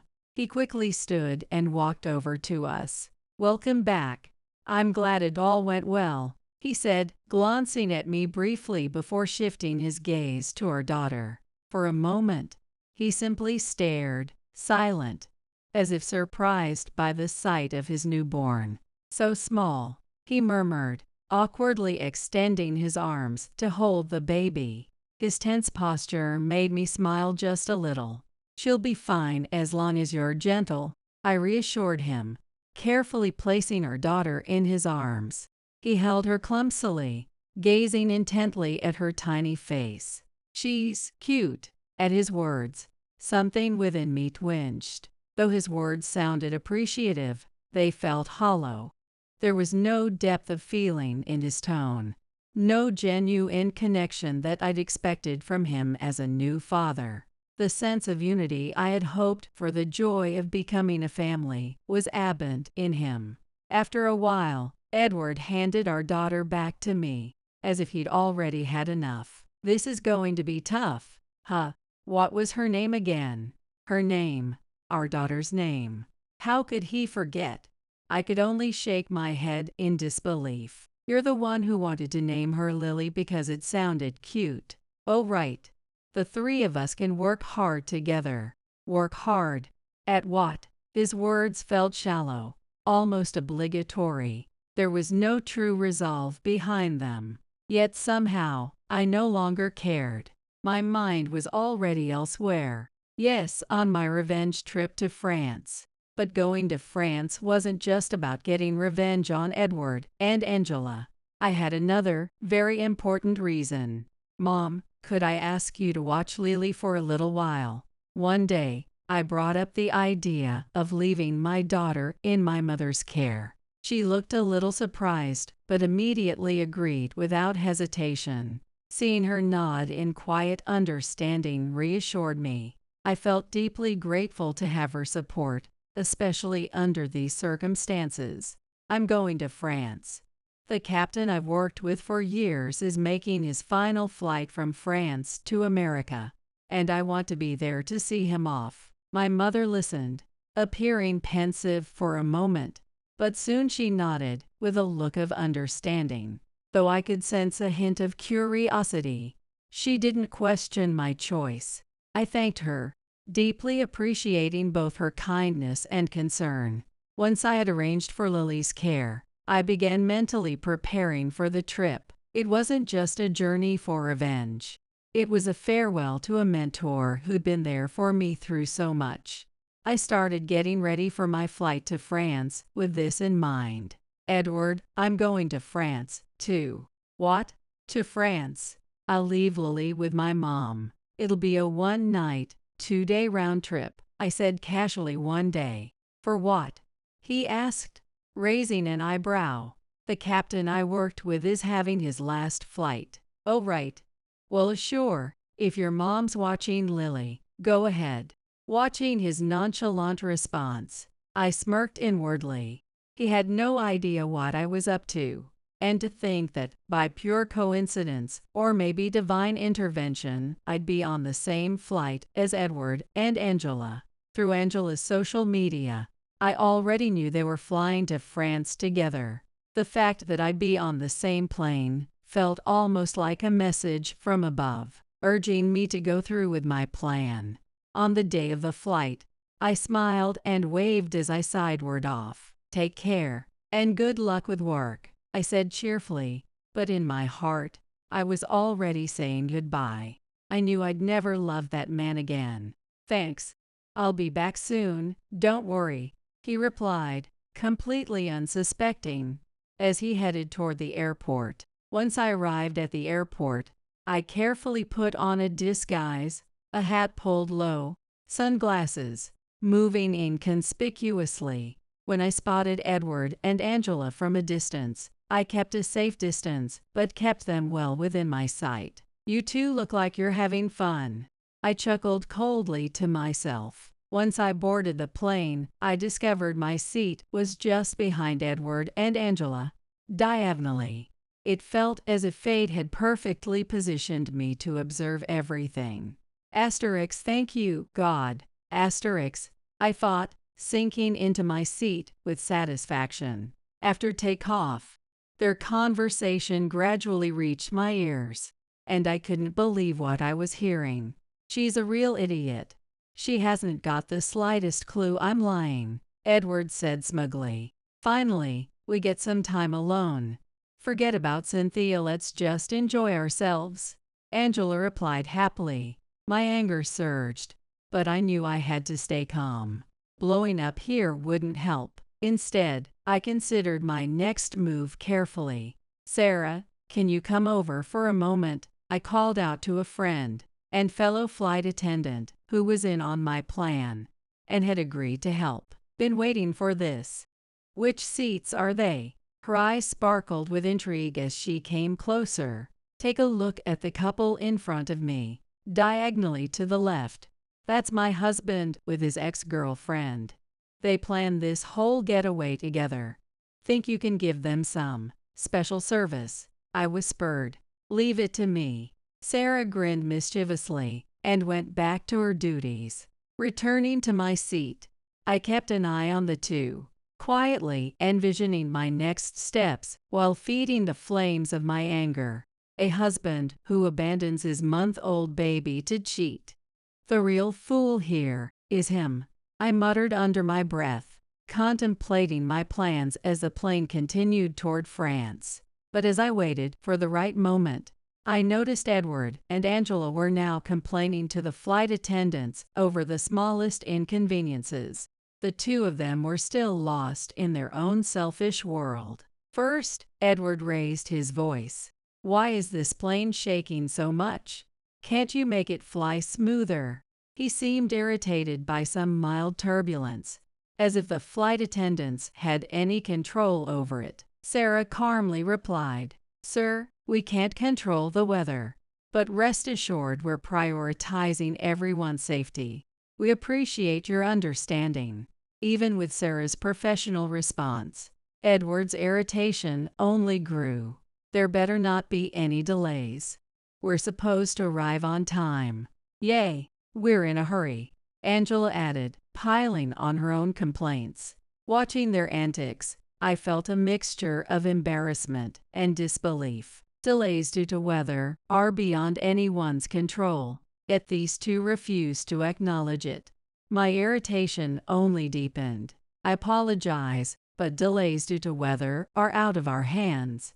Our priority is a safe arrival, and we appreciate your patience, Sarah said calmly, her voice steady and composed. But they weren't giving up. Well, at least let us move up to business class for free to make it more comfortable, Angela demanded shamelessly. I'm afraid business class is reserved exclusively for guests who have pre-booked it.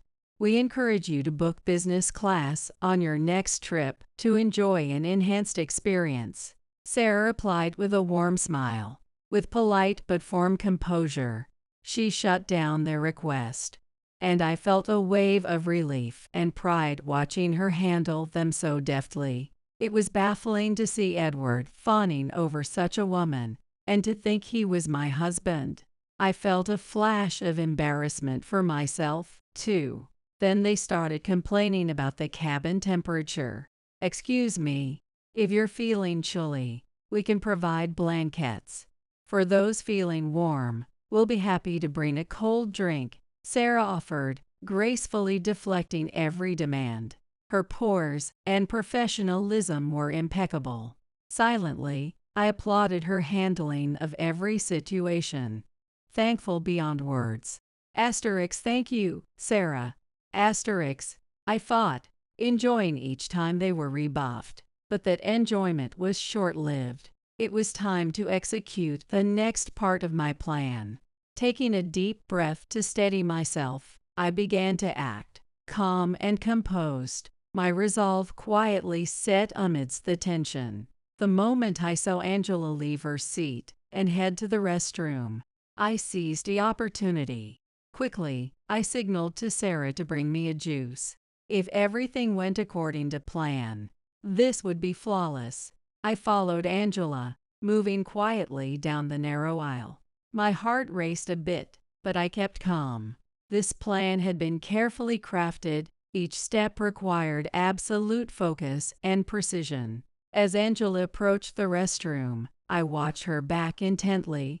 Without hesitation, I pretended to stumble, spilling my juice all over her. What on earth are you doing?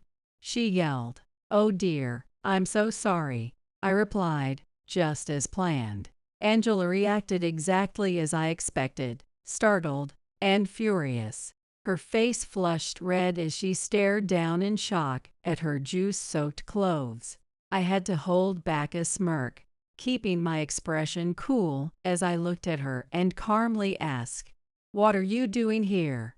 Angela looked up, and the moment she recognized me, she froze, eyes wide. "What, Cynthia? Why are you here?"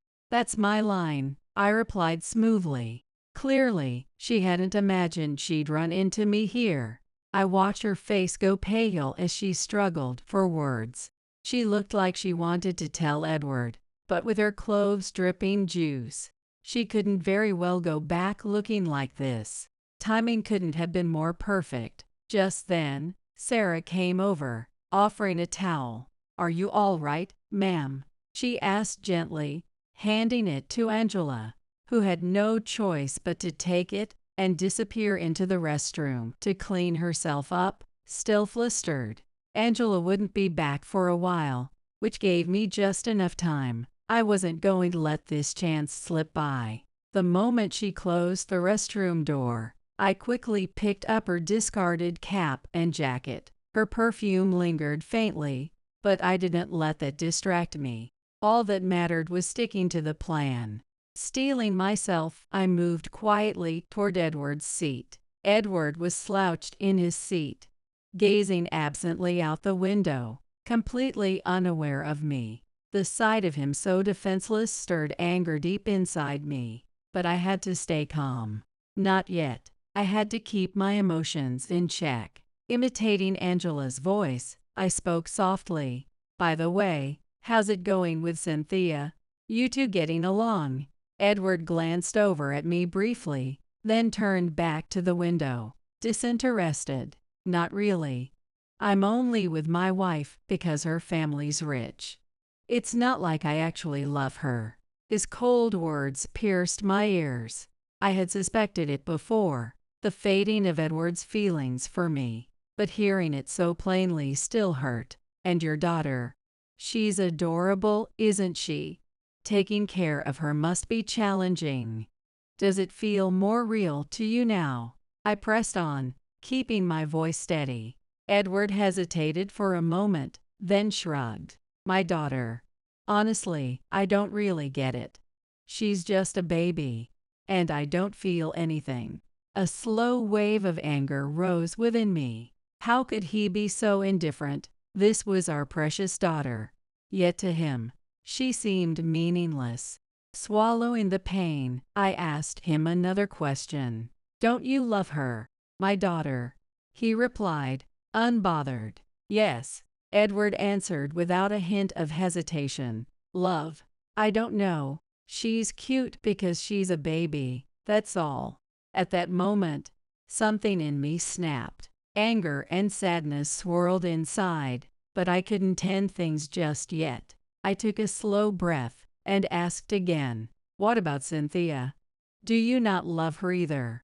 For a second, Edward glanced my way, but then he turned back to the window, answering nonchalantly, "No, I don't love Cynthia." At that moment, I felt nothing but numbness. His indifference, his cruelty, it was all directed at me, and it stung unbearably. Still, there was one last thing I needed to know. "And me? Do you love me?" I asked, maintaining Angela's persona.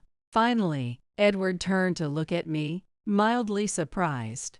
Yet, there was no emotion in his gaze. "Of course, Angela. I love you." I almost laughed, an angry, bitter laugh. The absurdity of being treated this way, the realization of my own contempt for Edward, filled me with a quiet fury. Then, as I watched, his face shifted from relaxed to alarmed. "Oh my. Wait, Cynthia." It dawned on him at last. The person he'd been speaking to wasn't Angela but Mimi, the one he would have never expected to see here. "What's wrong, Edward? Surprised to see me here?" I looked at Edward calmly, a sarcastic smile on my face. He was speechless, his face pale. "I'm sorry. No, it's not like that. It's just." He stumbled over his words, desperately trying to explain, but nothing he said sounded even remotely believable. I stood there, unmoved, watching as his excuses grew emptier by the second. Without saying a word, I continued to look at him, intensifying the pressure. "It was just a physical thing with Angela, that's all. There are no feelings," he finally blurted out, a despicable admission. In that instant, I felt a deep sense of contempt. Just a physical thing. Was our relationship so insignificant to him that he could reduce it to that? Edward felt no responsibility toward me or our daughter. There was no reason left for me to have any expectations of him. Just physical. "So when you said you loved her, that was a lie?" I questioned him, keeping my voice cold and relentless. "No, I mean, with Angela." His words were a jumbled mess. I realized it was time to deliver the final blow. "Enough, Edward. I'm tired of your lies." No matter what he said, I felt nothing for him anymore. The moment he betrayed me, my decision had been made. I took off my cap and Angela's jacket, then stood up. With my arms crossed, I waited in full view for Angela to return from the restroom. Nearby passengers watched me, some curious, some uneasy, but in that narrow cabin space, I stood alone, controlling the atmosphere. A few minutes later, Angela finally emerged from the restroom, visibly shaken. She immediately began making excuses, stumbling over her own words. I watched her with silent disdain. "Don't bother explaining. I already know everything," I said icily. Angela fell silent, her eyes darting to Edward for help, but he made no move to support her. Just then, the flight attendant, Sarah, noticed there was a vacant seat in their row. She kindly offered it to me, and I took her up on it, seating myself firmly between Edward and Angela, and so began a flight from hell. "Well then," I said, turning to Edward, "care to explain exactly what's going on?" "I told you. I'm sorry. There's nothing between us. We just happen to be here together, and there are no feelings involved." Really, no feelings. The moment Edward's words left his mouth, Angela let out an outraged gasp. This wasn't what she had expected. Clearly blindsided by the turn of events. An adult relationship, is it? Satisfied with just a physical connection? "Well, that's just like you," I replied, thick with sarcasm, pressing Edward further into a corner. He was visibly shaken. Angela sat there, biting her lip, staring blankly ahead, unable to say a word. It was exactly the kind of hellish flight I'd envisioned. As the flight neared its end, I prepared for the next stage of my plan. Waiting until we landed, I had a little surprise in store. I had been recording Edward's entire confession on a recorder, capturing every no feelings, every just physical. And as the plane began to descend, with passengers preparing to disembark, I played the recording out loud for everyone to hear. "Listen to this," I said, hitting play. Edward's cold, shameful words filled the cabin, unmistakable in their meaning. "Stop it. You're disturbing the other passengers." As the attention of the passengers turned to me, I could see Sarah's face turn pale and Edward go speechless. The hidden drama on board had finally become a public spectacle. To my relief, no one criticized my actions. In fact, I even received words of encouragement from some of the passengers. "This is unbelievable. You promised to leave Cynthia and marry me. Goodbye," Angela said, her voice cracking. She decided then and there to fly back home, even though getting a ticket on such short notice would come at a high price. But she must have preferred that to staying in France. As for Edward, he would now be on his own for every expense hotel, meals, everything. Handle it all yourself, Edward. Don't expect any more help from me, I told him icily, looking him dead in the eyes. He stayed silent, completely at a loss. For him, this flight had indeed been pure hell, and I felt utterly satisfied, knowing that everything I'd set up had gone exactly as planned. Angela was flying home, and Edward was left stranded in France, isolated. It couldn't have ended more perfectly. The next day, I boarded my flight back to the U.S., ready to celebrate the captain's last flight and mark my own fresh start. Within days, I decided to pursue a divorce, planning to file for alimony and end things with him once and for all. Since our apartment was actually owned by my father, he would naturally be evicted. Edward soon found himself in a dire financial state. His relationship with his ex-girlfriend Angela had fallen apart, and he was now entirely alone. Meanwhile, I was resolute in my decision to move forward with my daughter, Lily. This experience, while a challenging ordeal, had become the turning point I needed to reclaim my happiness.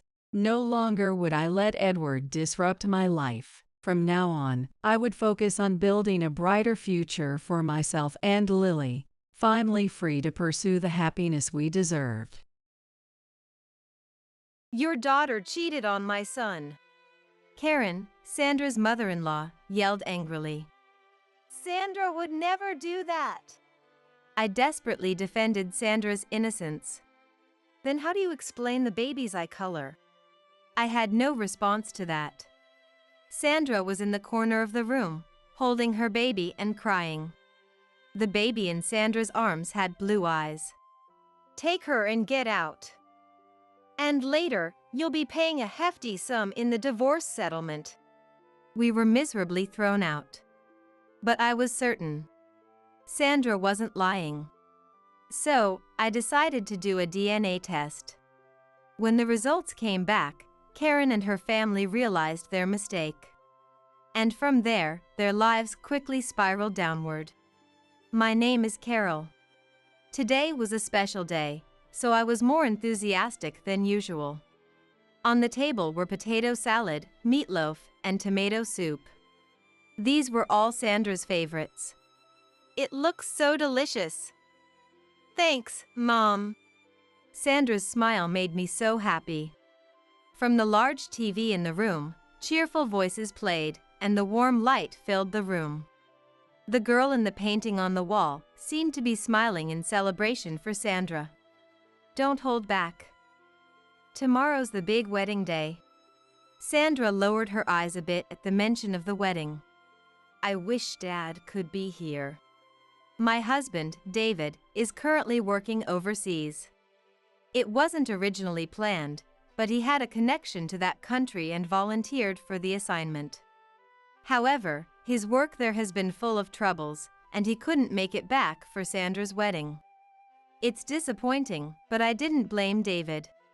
He earned the money for this house and Sandra's tuition. Well, Dad is busy. I'll take lots of pictures to send him. Thanks. I really wanted to live together, but William wouldn't listen. William is Sandra's fiancé. At his strong request, Sandra would be living with his parents right after the wedding. He's a good man, but without his dad around, he's a bit of a mama's boy, isn't he? Yes, that worries me, but he's a good person. Sandra blushed slightly. We wouldn't have many more meals together like this. So, I needed to enjoy this moment. But I had one nagging worry. But Karen seems kind of strange. I'm worried about living with her. Karen was William's mother.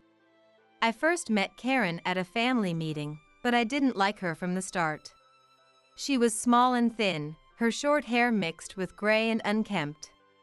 She always had her eyes wide open, which made her seem eerie. Her words also revealed her nervous personality. I was worried about Sandra living with someone like her. Don't worry so much. We're close by, so if anything happens, you can always come here. Sandra smiled as she took a big bite of the meatloaf. Yes, if you need anything, I'm always here to help. We cut the ominous talk short and spent the rest of the time reminiscing and enjoying each other's company. The wedding went off splendidly, and before we knew it, 6 months had passed. Fortunately, their married life had no major issues, and since living alone was lonely, I started a part-time job. One sunny day, while I was cleaning the house, Sandra came over. She hugged me as soon as she walked in the door. Mom, I'm pregnant. Her eyes were shining as she said it. I was thrilled at Sandra's happy news. Congratulations! Did you tell William? He must be so happy. When I mentioned William, Sandra's expression suddenly stiffened. Sandra, what's wrong? When I looked into Sandra's face, she quickly put on her usual smile. Nothing, it's just... I have a favor to ask. Sandra's demeanor worried me, but I had to hear her request. A favor? What is it? Sandra hesitated, lowering her eyes, but then looked me straight in the eye as if making a decision. I'm nervous about giving birth. I want to stay with you. I was taken aback by Sandra's unexpected request. I had imagined something serious, thinking it was beyond my control. Oh, if that's the case, there's no problem. Stay as long as you like. Thank you. Sandra seemed relieved, exhaling deeply. I wondered if it was okay not to tell Karen, but I assumed Sandra had informed William. However, I soon learned why Sandra's expression had clouded. Sandra quickly packed some basic items and came to stay with me, but soon after, William came over. Oh, hello. Is something wrong?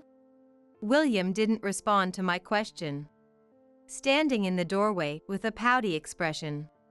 I didn't know what to do and stood there awkwardly until Sandra appeared. What are you doing here? Sandra's words made William finally lift his head. Mom told me to keep an eye on you since you're at your parents' house. William pouted like a sulking child. But I explained everything. Why did you follow me? Sandra seemed exasperated by William's actions. They argued for a while, but in the end, William ended up staying at my house. He hadn't brought much, so we had to buy a new toothbrush and underwear for him. Even though he was Sandra's husband, having a man suddenly living in the house made me uncomfortable. Sandra also seemed to find William a bit annoying, but he didn't cause any particular problems. Thus, without any major incidents, we settled into a smooth routine. Sandra was admitted to the hospital for childbirth, and William went back to his in-laws' house, so the house became quiet again. I realized for the first time in months how lonely it is without Sandra's morning greeting. To distract myself from the loneliness, I put extra effort into getting ready for work. Just as I stepped out of the house, my neighbor greeted me kindly. Oh, Carol. Thank you so much the other day, you really helped me out. It's nothing. I'm always here if you need anything. Everyone in the neighborhood appreciates you. If you ever need help, just let us know. I felt my face flush with a mix of happiness and embarrassment. Thank you. I'm off to work now. Good luck. I often helped out my neighbors, so it was common to receive thanks like this. However, I felt embarrassed because I thought I was just doing what was expected. Besides, everyone was so kind and gentle that I never felt like I was at a loss. All right, time to get to work. I shifted my focus and headed to my workplace. Just before my lunch break, I received an emergency call. It was William. Sandra's contractions have started. Please come quickly. Feeling a sense of unease at his robotic tone, I left work early and rushed to the hospital. When I arrived, Karen was already there, but she ignored me and kept talking to William. It seemed neither of them planned to be present for the birth, so I decided to wait in front of the delivery room. I was too worried about the baby being born safely to be bothered by their behavior. And equally, I was looking forward to seeing what kind of child would be born. I wasn't sure how much time had passed. Suddenly, the sound of a baby's cry echoed from the room. I looked up to see a nurse peeking out from the door. The baby is born safely. It's a girl. I immediately entered the delivery room to see Sandra, sweating but with a relieved expression, holding the baby. I stared at the tiny grandchild in Sandra's arms.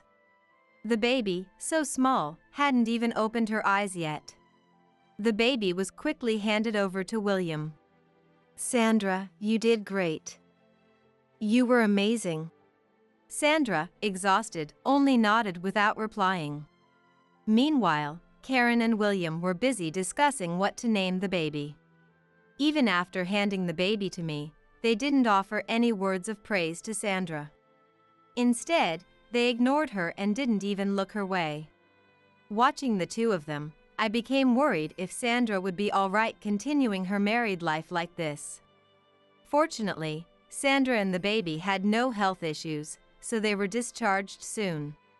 I was eager to see my granddaughter Nancy's face, but I didn't feel like going to the in-laws' house. However, I couldn't tell Sandra to come to my place, so I continued my usual routine. A few weeks after Sandra's discharge, I was at home on my day off. Unfortunately, it was raining outside, so I stayed indoors. Suddenly, the doorbell rang, followed by loud banging on the front door.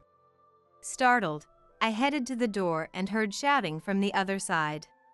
Hey, I know you're in there. Open the door. With trembling hands, I unlocked the door. As soon as I did, Karen shoved her way in, glaring at me with wide eyes. How dare you deceive William? Take responsibility, she yelled, her eyes bloodshot and spittle flying. Karen stood behind William, who had a robotic expression on his face. Wait a minute. What's going on? I tried to understand the situation, but Karen wouldn't listen. Do you think you can fool me just because you're rich? I'll make you pay in the divorce court. She pointed her finger at my face and advanced, causing me to step back. What is this about? Please explain. Karen's shrill yelling pierced my ears, giving me a headache. She cheated. Mom is angry. You need to take responsibility. Enough already. If this one-sided yelling continued, I felt like I'd lose my mind from the stress. Upon hearing my shout, Karen stopped yelling and stared at me, eyes wide and mouth half open. I'm sorry. I have no idea what's going on. You need to explain, or I can't say anything. But Karen and William remained silent. After a brief silence, Karen, with an unchanged expression, spoke. Fine. Then come to our house. Following Karen's suggestion, I went to the in-laws' house for the first time. It wasn't far, so we walked. I already felt like I had used more than half of my energy. Reluctantly, I followed the two, carrying an umbrella, while our neighbors looked on worriedly. The in-laws' house was in an old residential area, and the interior was outdated. The color of the wood on the ceiling and walls was dull and dirty, and the floor was old. The lighting was still old fluorescent lights, making the already gloomy weather worse. The furniture and appliances were also old, as if time had stopped 30 years ago. In a corner of the room, Sandra sat with tears in her eyes, holding Nancy tightly. Sandra, what happened?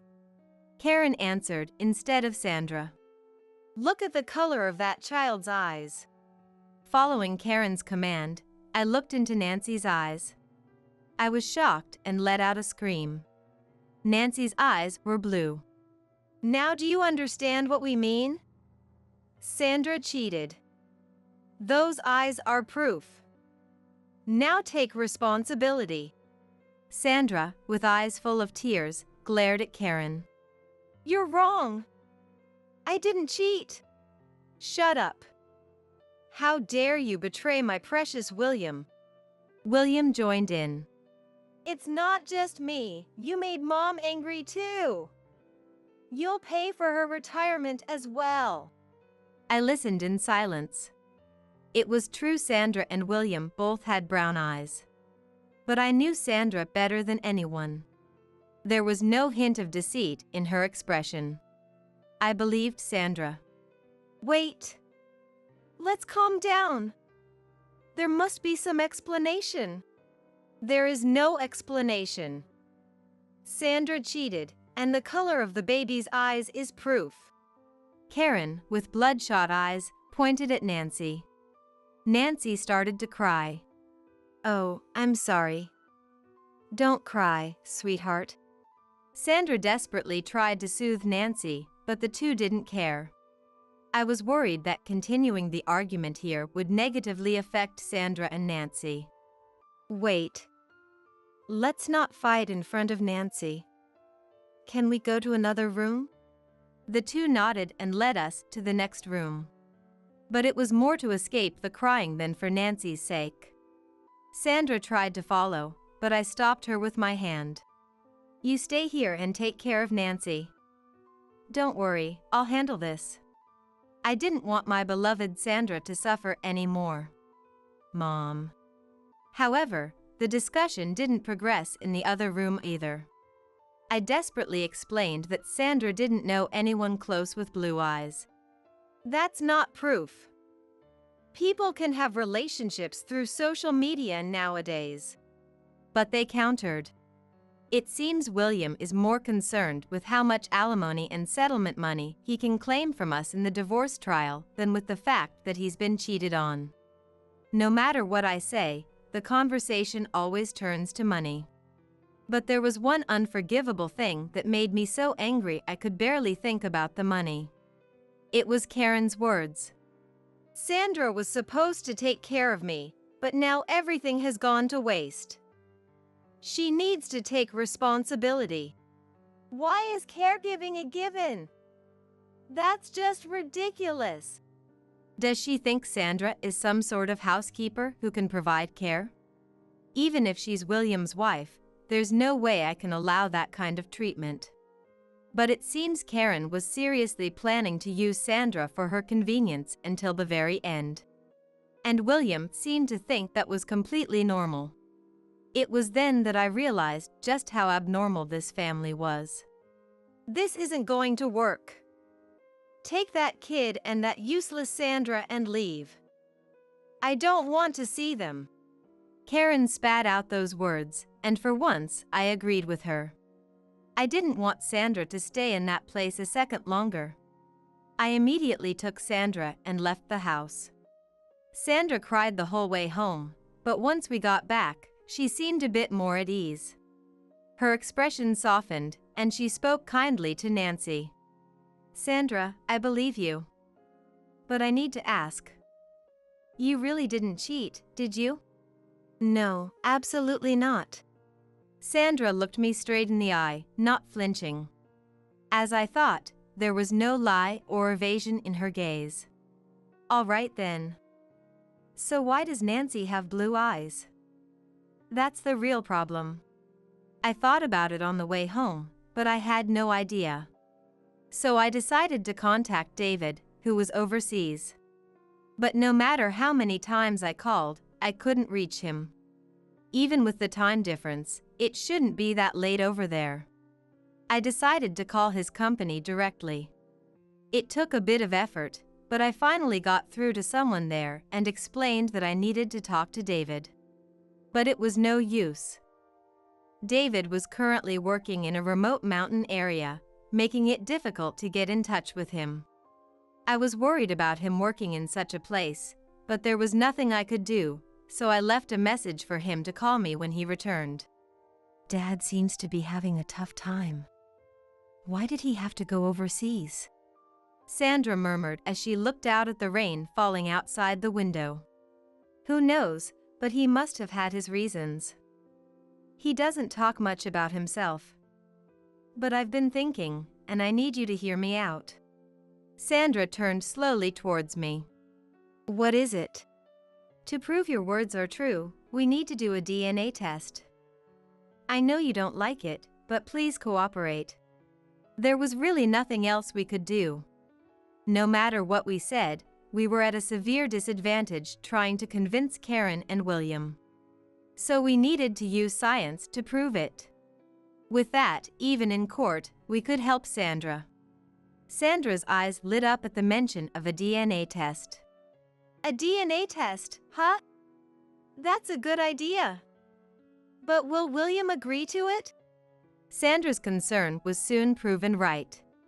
On the next day off, I went to the in-laws' house to tell them about the DNA test. As before, the overcast sky made the in-laws' house look like a gloomy cave. So, we'll get the alimony and settlement money in the divorce trial, right? Karen was in a much better mood than before. Yes, and I need to talk to you about that. At that moment, William came in and made us coffee. Thank you. William, you're so good. Such a good boy, Karen said happily while patting William's head. He looked happy to be praised by Karen too. You two get along well, don't you? When I said that, Karen and William both looked at me with big smiles. Of course. Since my ex-husband left, William is the only family I have. I love him so much. I love Mom too. Karen and William seemed as close as lovers. Honestly, it's terrifying to bring up the DNA test at a time like this, but we can't move forward without it. So, to clear things up, I think we should do a DNA test. As soon as I said that, Karen and William froze. Then Karen's eyes widened again, and William looked like a robot. A DNA test? Are you planning to hurt William? It seems I've triggered a bad switch. Your family is the worst. You don't trust us? You look down on us? You don't need a test to know about the affair. Another attack, but this is the crucial moment. With scientific evidence, we can both be convinced. We will cover the cost, of course. Science? Just because you're rich, you look down on us. You look down on poor people. I can't take it anymore. William, punish them. At Karen's command, William stood up expressionlessly. Please, it's a simple thing. Shut up. I'll post this on social media. William, get the kitchen knife. Got it, Mom. William immediately headed to the kitchen. It's dangerous to stay here any longer. I took advantage of a moment's distraction, ran past Karen, and dashed to the front door. I grabbed my shoes and rushed out the door. Wait! You won't get away with this. I'll make you pay. Karen's screams echoed behind me as I desperately fled. After running a bit, I looked back and saw that Karen wasn't following, so I put on my shoes. The soles of my feet were blistered and painful, but my life was saved. I managed to get back home, but from that day, Karen's harassment began. She posted papers around the neighborhood saying Sandra had an affair, and sometimes she and William would walk around shouting it. I went to the police, but they wouldn't take it seriously because it wasn't a crime. I had to quit my part-time job and couldn't leave the house. This happened almost every day, but at least they didn't come on rainy days. I felt relieved as I watched the rain through the window, knowing Karen wouldn't come. Sandra looked a bit haggard from the stress. But she continued to take care of Nancy without complaint. When Nancy was born, everything was peaceful. I absent-mindedly recalled when Sandra was pregnant. William had forced his way into our home back then. If I had noticed how abnormal he and Karen were at that time, Sandra wouldn't have had to suffer. We had to buy daily necessities for him, but he never paid us back. It was just things like toothbrushes and underwear, not expensive enough to bother billing him for. There, I realized something. That's it. The toothbrush. I haven't thrown it away yet. I immediately went to the bathroom, opened the cabinet, and found William's toothbrush hidden in the corner. I carefully picked it up like a precious treasure and placed it in a plastic bag. Sandra, I found the toothbrush William used. We can do a DNA test with this. When I showed Sandra the toothbrush in the bag, her eyes lit up. Soon after, a DNA test was conducted to determine who Nancy's parents were. During that time, Karen's harassment continued, but we waited patiently. Unlike before, we now had hope with the DNA test. It had to be okay. Finally, the envelope with the results arrived, and we opened it together. The results clearly stated that Nancy was indeed Sandra and William's child. Sandra read it and then collapsed to the floor, crying loudly. Whether she was crying out of happiness or frustration, I couldn't tell. What was certain was that she hadn't cheated, and that was a relief. However, the mystery of Nancy's blue eyes was still unresolved. The answer came soon after from a call from David. Sorry for the late response. What on earth happened? I explained everything that had happened and finally asked if he knew why Nancy's eyes were blue. David didn't reply immediately but seemed to be thinking. After a while, he started to speak. I've never mentioned this before, but I have a mix of blood from various countries. The country I'm stationed in now is my grandma's homeland. I felt a connection and requested to be stationed here. I didn't know you had such a reason. Sorry about that. This is just my theory, but Grandma had blue eyes. If that gene persisted and showed up in Sandra's child, it would explain everything. With David's explanation, all the mysteries were solved, and Sandra and I hugged each other in joy. The next day was sunny, and soon Karen and William came to our house. Since I had the DNA test results as evidence, I invited them in. As soon as they entered the living room, they sat down and started demanding money. We won't leave until you pay. We might as well live here from now on. Saying that, they refused to budge. So, I showed them the DNA test documents. After reading them, they immediately started complaining again. This is fake. You made this to deceive us. If that's the case, we can do another test. The toothbrush will be enough. But if they were the type to back down easily, we wouldn't have had so much trouble. Instead of admitting their fault, Karen got angry and crumpled up the report, throwing it at me. Don't get cocky. This fake document means nothing. Then explain why Nancy's eyes are blue. I explained to Karen exactly what David had told me. It's in the genes, so it's possible. If you're still unsatisfied, there's always genetic testing. I made sure to maintain a firm and calm demeanor. The website advised that this was the best way to handle someone like Karen. As expected, Karen and William didn't push further. They seemed to be thinking of a better strategy but couldn't come up with anything. Acting as if nothing had happened, they stood up. Fine. We'll leave for today. Saying that, Karen and William headed to the door, and I followed them out. Wait a moment. At least apologize to Sandra. You accused her so harshly. But Karen wouldn't listen and even spat at me. Shut up. What makes you think you've won? Now I'll post your misdeeds all over social media. Just you wait. Mom, I'll help too. I'll post embarrassing pictures of Sandra on social media.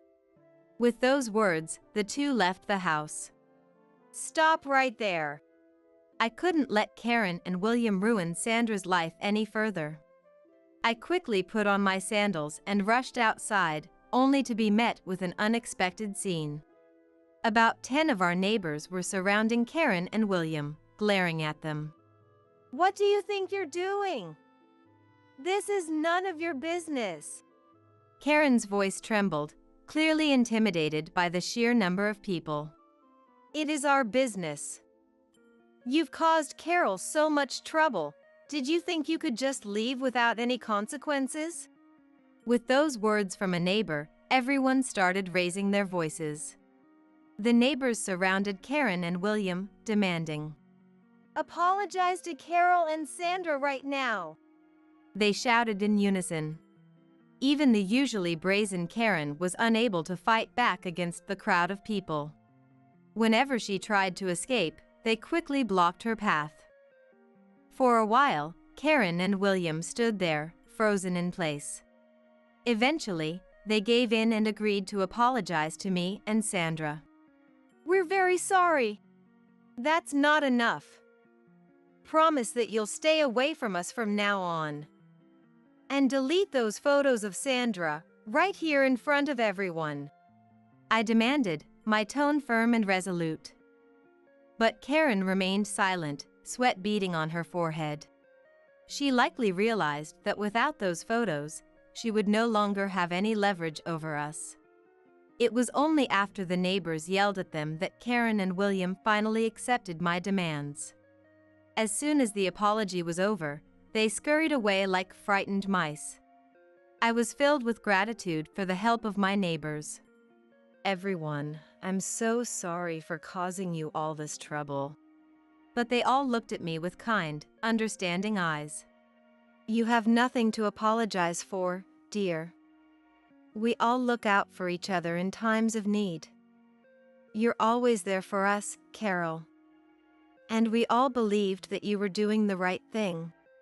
At those words, I felt like everything I had been through was finally worth it, and tears began to flow freely down my cheeks. I turned to see Sandra holding Nancy close, crying tears of relief as well. From then on, our days were peaceful and uneventful. On sunny days, bright light streamed into our home, filling it with warmth. In that cozy glow, Nancy would energetically crawl around, playing with her toys. Sandra and I watched over her with adoring smiles. I'm so glad everything worked out, even though it was really tough for a while there. Me too. But who would have thought Karen would end up getting exposed on social media like that? Well, she did bring a lot of attention to herself. And William got demoted and sent to some remote location, too. I had heard about their fates from the neighbors. Apparently, Karen became so famous that people started vandalizing her house, and she couldn't even go outside anymore. It must be emotionally devastating for her, especially with her beloved William being so far away now. It can't be helped. We did what we could, I said, feeling a twinge of unease as I thought about Karen and William's situation. Exactly. We went through so much. But I'm just so grateful that we have Nancy now. Sandra gazed adoringly at Nancy as she spoke. Nancy's once pale blue eyes had darkened over time, turning a rich shade of brown. Without those eyes, Sandra's life would have taken a very different, darker path. Nancy truly saved us in more ways than one. Well then, I better head out and do some shopping. I want to cook an extra special meal tonight, I announced, standing up and slinging my shopping bag over my shoulder. His favorite dishes were all memorized, clear as day in my mind. It has been a while since Dad's been home, hasn't it? Yep. That's why I've got to go all out. I was excited to cook for David again after so long. He must be looking forward to seeing Nancy too. Our whole family would finally be together again. Feeling the joy of spending time with my loved ones, I headed out to the store. You know what, actually? Daddy has been. What? I was stunned by my young daughter's confession. That man. I can't believe he's been doing this behind my back. I will never forgive him. In that moment, I vowed to do whatever it takes to send my husband to hell and make him regret it with every fiber of his being. My name is Nancy, and I'm a 42-year-old who can't handle the heat. Every year when summer comes around, my appetite plummets and I lose all my energy. I'm not sure if it's because of my poor lifestyle habits or if the summer heat has just been insane lately, but this year, I'm determined to at least get some sugar in my system by stocking up on ice cream to help me get through it. I try all sorts of things to cope with the summer, but I have painful memories of winter too. This was a few years ago. I thought I was living happily with my husband Ken and our daughter Ellie, or so I thought. Ellie, let's go out with Daddy. Okay. Ellie replied as Ken took her hand and tried to leave the house. For some reason, our daughter didn't seem too enthused. That sounds nice. Where are you going? Take me with you, I said to Ken, feeling a bit excited. Huh? Nancy, you don't need to come, he retorted. What? You've got a lot of housework to do, right? Just stay home and take care of it. What's that supposed to mean? You said the same thing last time and didn't take me with you. Have you been cold to me lately? I could tell from his straight face that he wasn't joking, but I wanted to believe it was a joke, so I tried to play it off. But Ken just said, "It's out of consideration for you, since you're so busy, Nancy." He spat out those words that couldn't possibly be sincere, then headed to the parking lot with Ellie in tow. If he really wanted to be considerate, wouldn't he normally say something like, "Let's go out to take a break since housework is tough," or "I'll help you out"? Lately, Ken has been going out somewhere with just Ellie more and more often. If I say I want to go too, like I did earlier, he turns me down. And when I ask the two of them where they went after they get back, they just say it's a secret. I wonder if my family hates me. If Ellie hates me, maybe it's because I'm always nagging her and getting angry about her picky eating. Maybe it's because Ken knows I'm a stay-at-home mom, and lately I haven't even been putting much effort into my makeup since I only go out for shopping in the neighborhood. As I thought about it more, I started to feel like I had some shortcomings of my own. I decided to spruce myself up today. After finishing the housework, I did my makeup and prepared a dinner full of Ellie's favorite dishes, eagerly awaiting their return. However, Welcome home, Ken. You too, Ellie. I greeted them with a smile as they walked in. But Ken merely said, "I'm back," without even making eye contact with me. Ellie looked tired, probably from playing all day. Ellie, did you have fun on your outing? Yeah. You didn't have fun? That's not true, right, Ellie? Ken interjected into the conversation, even though I was asking Ellie. Prompted by Ken, Ellie replied, "It was fun." But her response seemed somewhat hesitant. Usually when Ellie truly enjoys herself, she shares the day's events with me, adding her own commentary. Meanwhile, Ken seemed flustered by Ellie's lackluster reaction. Was it because she didn't enjoy the place he took her to? Or were the two of them hiding something? Neither Ken nor Ellie said anything more, so I had no proof. They might have genuinely just gone out to hang, but the fact that they didn't invite me along left a strange, unsettled feeling in my gut. By the way, the only person who noticed my makeup and outfit that day was Ellie, who had regained her energy later on. "Mom, you look pretty today," Ellie remarked. Upon hearing her words, Ken glanced at me briefly, but all he said was, "She sure does." And that was the end of it. He could have said a little more than that, don't you think? I felt the urge to lash out in anger, but the fact that my appearance went largely unnoticed might mean my efforts were misguided. And here I was, convinced that the two of them had grown to hate me. Even though they're my own family, I really didn't know what I should do. Even after that, Ken continued to take only Ellie out somewhere every weekend. No matter what I said, he still wouldn't bring me along with them. Their return time gradually got later and later, from 7 p.m. to 8 p.m., until eventually they didn't come home until 10 p.m. A new record for the latest they'd been out. Ellie was fast asleep, carried on Ken's back. His behavior had finally gone too far, so I couldn't help but scold Ken as soon as he got home. Hey! Where on earth are you taking Ellie this late at night? She has kindergarten tomorrow. You need to put her to bed early, not drag her around until the middle of the night. At my words, Ken furrowed his brow as if to say I was being annoying. Ignoring me completely as if he couldn't even hear my voice, he headed straight upstairs to the bedroom. Are you listening? If you dote on Ellie enough to take her out to play every week, then at least think about her health too. Shut up, will ya? Ken suddenly raised his voice. Ellie, who had been sound asleep, must have woken up from Ken's shouting and started crying. Ellie, come here, come here. Don't cry, I said as I pulled Ellie away from Ken's back and held her close. Don't yell when Ellie's here. I rebuked Ken. What's your problem, Nancy? Getting all grumpy the moment I come home. Are you in a bad mood because you don't get to go out with us? That's not it at all. I'm just saying if you're going to take Ellie out, consider the time. So you're jealous of Ellie because she always gets to go out with me, huh? Why do you interpret it that way? Isn't it normal for a parent not to want their child out late at night? Just get my shower ready.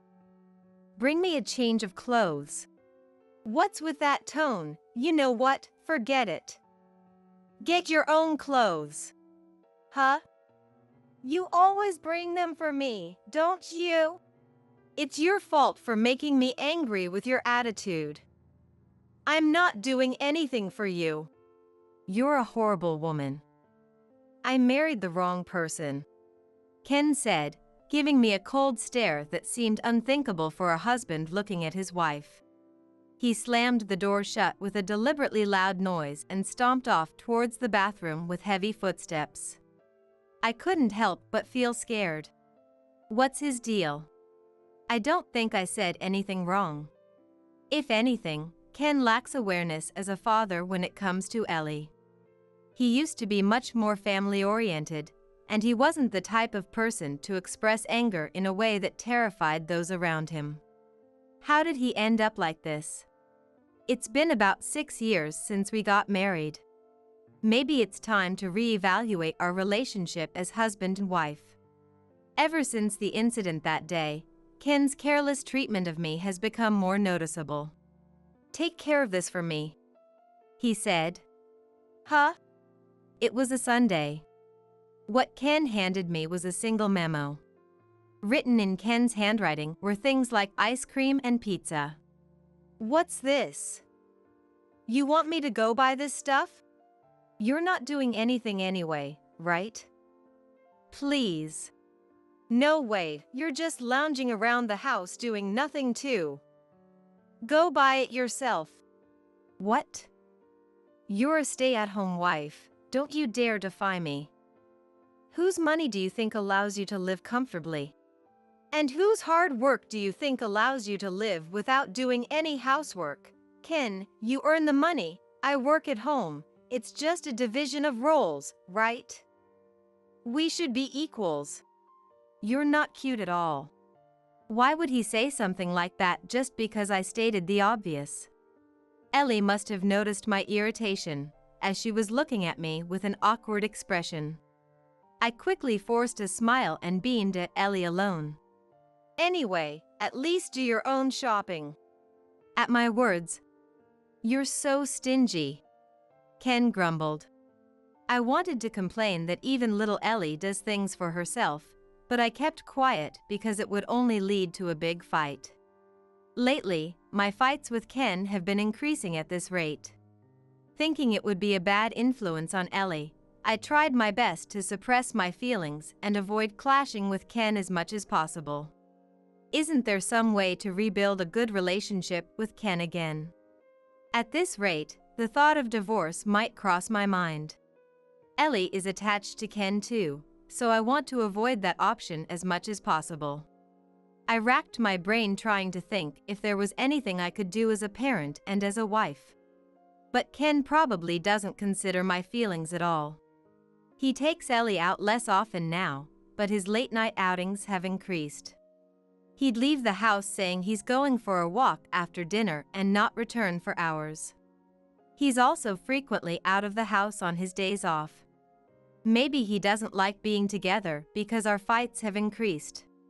I keep trying to get along with him, but it's all in vain. I feel like even Ellie's expression has somehow gotten gloomier.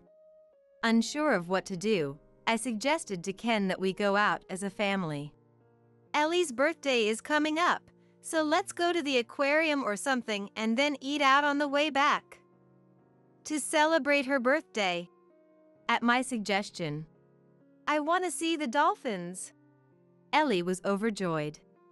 Although there was an air about Ken that he wanted to refuse, he must have judged from Ellie's demeanor that he couldn't say no. All right. He agreed. I thought that if we spent time together as a family, surely this awkward atmosphere would change. By having fun outside instead of inside the house, I believed our conversations would increase, but then… What? You have to work? Sorry, but I have to go to the office. See ya. Wait a minute. On Ellie's birthday, Ken said, I got a call from the company summoning me, so I'm going to work. And left without apologizing. Mom, what about the aquarium? Ellie had tears in her eyes. Bewildered by the sudden turn of events, I couldn't bring myself to say we weren't going or that we would go. I'm sorry. So I vaguely consoled Ellie. In the end, Ellie and I went to the aquarium together that day, but we canceled the dining out plans in case Ken came home. However, Ken didn't contact us at all even late into the night, and shockingly, he didn't return until morning. What's the meaning of canceling our family plans, not contacting us, and coming home in the morning? I had waited up for Ken without sleeping, and the moment he got home, I couldn't help but yell at him. But without looking the least bit sorry. It can't be helped since it was for work, Ken retorted. I'm not angry that it was canceled because of work. I'm angry that you don't have the slightest intention of apologizing, Ken. Yesterday too. Ellie was so excited, so I at least took her to the aquarium, but she had a sad look on her face the whole time because you weren't there. Ellie said she wanted to eat out with the three of us, Daddy included, so we canceled the restaurant reservation and waited for you. When you cancel plans like that, don't you think your family might be waiting for you at home? Even now, you can't even say a single sorry. My grievances against Ken came pouring out one after another like a dam had burst. I felt like I shouldn't say these things, but I couldn't stop myself anymore. You're the one who waited up on your own accord, right, Nancy? If you're going to complain so much, you should have just gone to sleep instead of purposely staying awake and waiting. Don't use Ellie as an excuse to cover up your own bad mood. You're just getting irrationally angry on your own, aren't you? How did it turn into that? Don't you feel anything about canceling Ellie's birthday plans? I've told you over and over, haven't I? It was for work. Are you telling me to quit my job, Nancy? That's not what Enough! I'm exhausted. I'm taking a shower and going to bed. Saying that, Ken turned his face away, just like when we fought before, and went to the bathroom. I've tried to convince myself countless times that it couldn't be true, but maybe it really is impossible for us to continue as husband and wife. Even if we stay together in a loveless marriage for Ellie's sake, if she senses something off about our relationship in the future, will end up hurting her anyway. If we keep up this awkward state, it's only a matter of time before Ellie notices. Ellie's not that dense. But the Ellie right now loves both Ken and me. If we got divorced and she was told she could only choose one parent, wouldn't that be painful for her? Unable to decide whether to divorce or not, my heart wavered. Then one day, Ellie, I'm sorry we couldn't go to the aquarium for your birthday the other day. How about taking a bath with Daddy today? bath time! I want to play with Ducky. Ellie was delighted to be invited to take a bath by Ken. How many years has it been since Ken took a bath together with Ellie? But it seems Ken feels bad about the other day in his own way.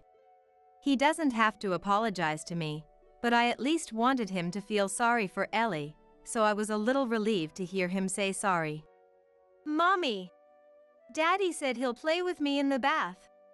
That's great, Ellie. Ellie happily hugged her bath toys and skipped off towards the bathroom. Thinking how adorable she was in my doting parent way. Have fun, I said to Ken. Ken merely replied, yeah. He's still cold towards me as always, but that's fine for now. Just seeing Ellie looking so happy is enough. Or so I thought. It was about 20 minutes after the two of them had gone to take a bath. Nancy! Nancy! Help! I heard Ken's loud voice. Thinking something had happened to Ellie, I hurried to the bathroom to find Ken collapsed on the floor. Ken! What's wrong? I called out to him, but there was no response, so he seemed to be unconscious but still breathing. His feet and arms were turning red, so maybe he got lightheaded from the heat. Glancing around, I realized Ellie was nowhere to be seen. What was going on? She was supposed to be taking a bath. I felt bad for Ken, but I figured the missing Ellie took priority, so I frantically searched all over the house.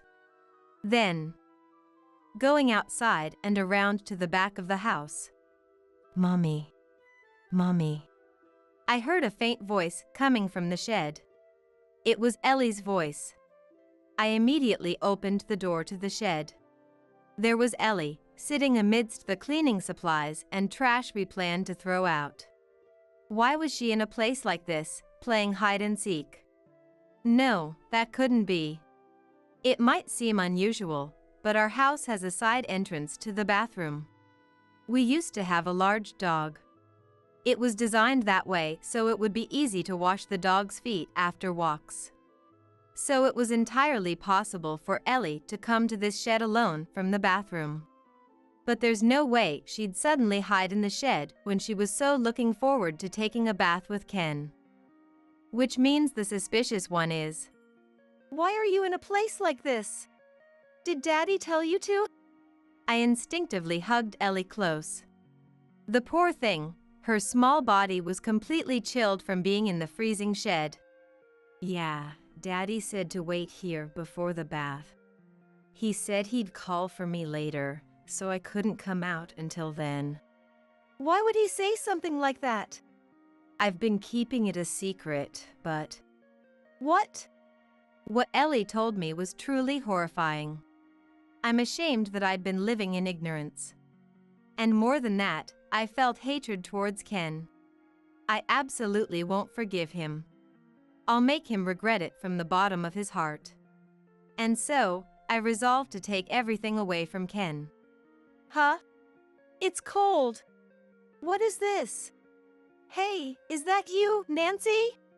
Ken's voice rang out, clearly conveying his confusion. That's right. So you've woken up. What do you mean, woken up? Nancy, you left me in the bathroom with no clothes on? What a cold-hearted wife. Saying that, Ken opened the door and came out. Immediately after, Ken's face froze. What? Dad? Mom? Waiting for Ken with me were his parents-in-law. The two of them glared sternly at Ken. Why are you two here? I'm not wearing any clothes, don't look. Towel! Towel! Ken hurriedly grabbed a bath towel and hid his body. Isn't there something else you should have been hiding? Huh? What are you trying to say? Ken replied to my question with an irritated attitude. He'll only be able to act like that for now. You should have hidden this person, shouldn't you? Saying that, I dragged out the woman I had waiting in the hallway. No! Stop! The woman cried out. Upon seeing her, Ken's expression froze once again. What? Why? Ken, it seems you were having a date with this woman in her bathroom while leaving Ellie in the shed. How do you know that? Ken suddenly covered his mouth, wearing an expression that said he'd screwed up. Seeing Ken like that made me so happy, I couldn't help but laugh.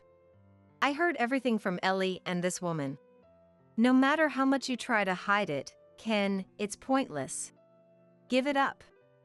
At my words, Ken held his head in his hands. He must have realized he can no longer keep it hidden. What I heard from Ellie was an unbelievable story. Apparently, Ken has been repeatedly cheating with this woman, Linda, all this time. And with Ellie too. That's right. The place he was taking Ellie out to when he said he was going to play was Linda's house. No wonder he wouldn't take me along. And to Ellie. You can't tell Mommy about where we went or who we met. Ellie will get in trouble if you do. He apparently said. Because of that, Ellie didn't actually want to go to his mistress's house, but she couldn't honestly say so and had no choice but to stay quiet about it. Using Ellie as an alibi for your affair is the worst. I'm so disappointed in you as a person. You're a disgrace to the family. Saying that, Maria, my mother-in-law, slapped Ken hard across the face. She even hit Ken's body with a bottle of laundry detergent, but no one tried to stop her. The only one who reluctantly said, "That's enough," was Linda. Everyone looked at Ken with the feeling that he deserved to be hit. Why are you calling Mom and the others over my affair? That's low, Nancy. I don't want to be called low by someone who did something as underhanded as having an affair in the first place. Your misdeeds were just too much, so I simply wanted to let your parents, who dote on Ellie, know about it too. What's wrong with that? That's right. Don't you dare complain so high and mighty, Ken. My father-in-law Tom yelled at Ken, agreeing with my words. As doting grandparents to their first grandchild Ellie, their hatred for Ken might exceed even mine. Tom, who was apparently a troublemaker in his youth, had a very sharp glare, and I could tell Ken was trembling in fear. Linda, how did you get caught? I made sure you got away, didn't I? I found out from Linda herself that Ken had invited her here. Why the hell would Ken do something so stupid as to invite his mistress to our house? You really think so too, right? You see, the story goes back to Ellie's birthday. On that day, Ken had originally made plans to meet up with Linda, it seems. He was going to bring Ellie along as usual, he said. But when I suggested a birthday party for Ellie, the plans changed completely. When Ken told Linda, "I want to cancel this time," she got angry, saying, "Which is more important, me or your family?" Their relationship got a bit strained from there and things stayed awkward between them for a while, apparently. Recently, Ken apologized to her and told her, "I cherish you, Linda." And as proof that Linda was more important to him than his family, he invited Linda to our house. He even said cheesy lines like, "If my wife finds out about your existence, Linda, I'll choose you this time for sure." He says he invited her over, but you can't really call making love for a few dozen minutes in the shower room an invitation. And to avoid suspicion even if it took a long time, he brought along not just himself, but Ellie, who loves playing in the bath. I think Ken's cowardice is showing through everywhere, but Linda was apparently still happy about it. Love is blind, as they say. And so the two of them ended up having a secret rendezvous at our house. However, Ken got too excited by the extraordinary situation of meeting his mistress in his own shower room, causing his blood pressure to rise. He got lightheaded and lost consciousness just like that. Just before losing consciousness, he somehow managed to help only Linda escape through the side door to the outside, but in her haste, Linda forgot to bring her clothes and only had a towel. She was locked out of the side door after Ken passed out, so she couldn't have him get her belongings. With nowhere to run, she hid behind our shed and was easily found by me. "This wasn't supposed to happen. I'm sorry," Linda said with tears in her eyes. Ken sighed in annoyance. "This is the worst," he said. What a despicable line to say at a time like this. I couldn't help but rebuke him. Even if she's your mistress, that's no way to treat your girlfriend who's crying, is it? Whose side are you on, Nancy? The one thing I'm sure of is that I'm your enemy, Ken. My in-laws made displeased expressions at Ken clicking his tongue.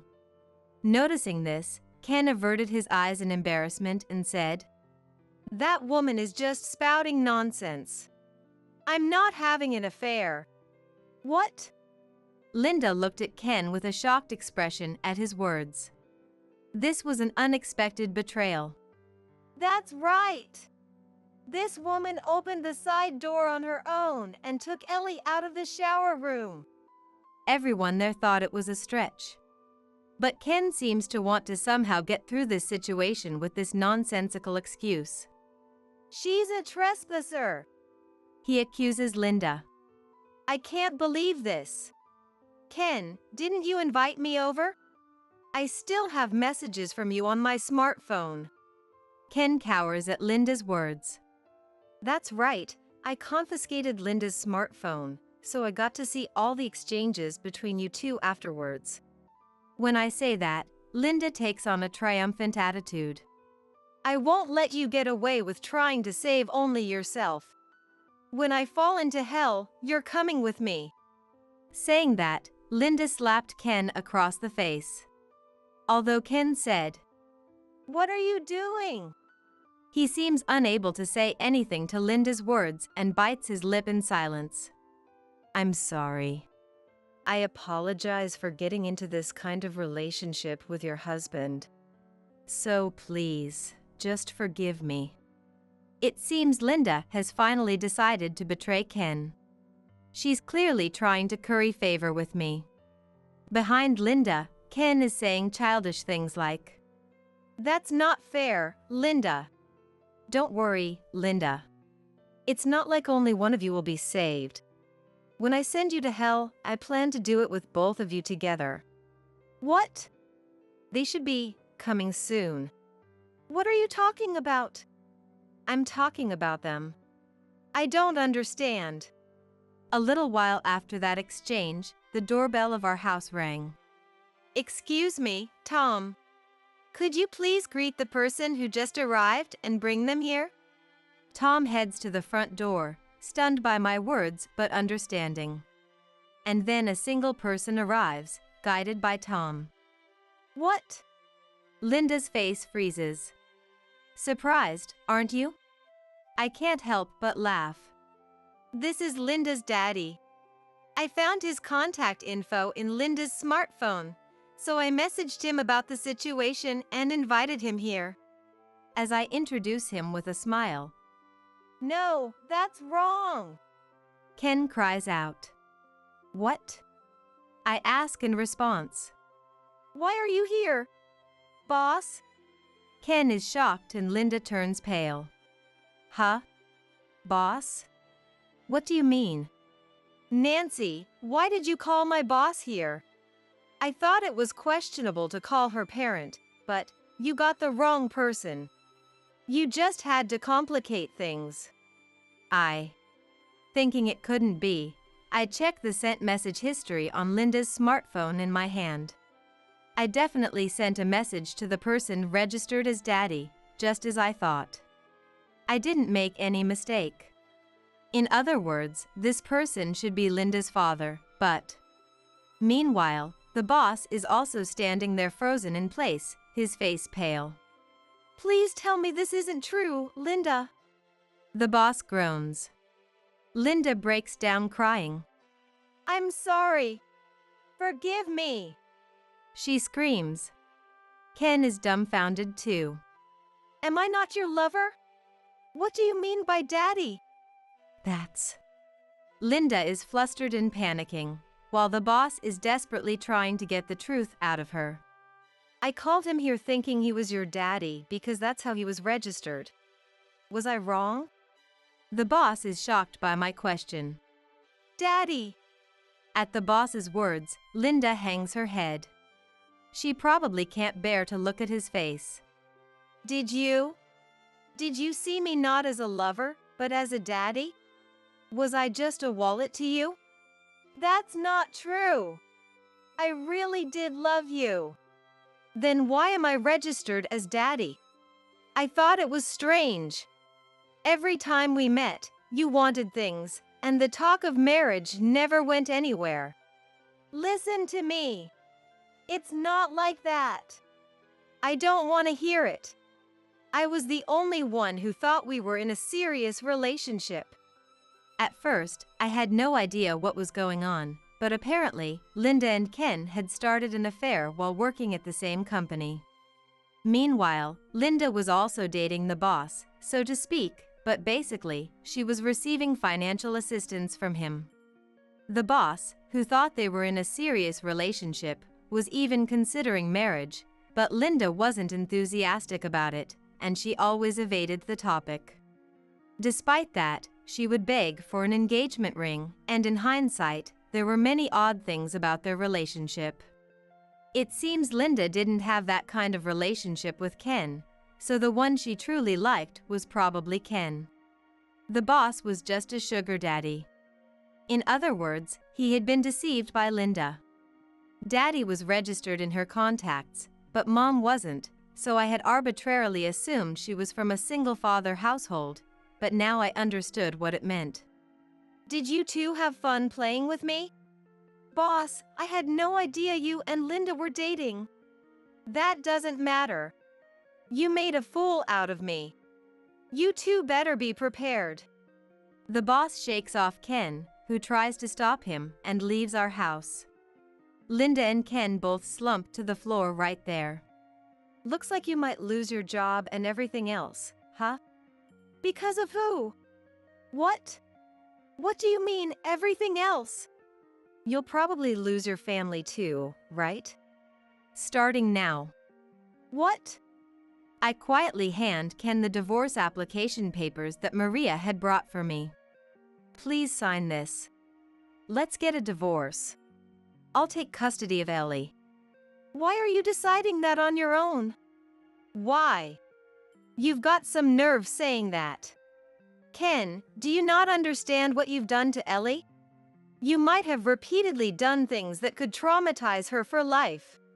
There's no way I'm going to keep living with a man like that. Are you an idiot?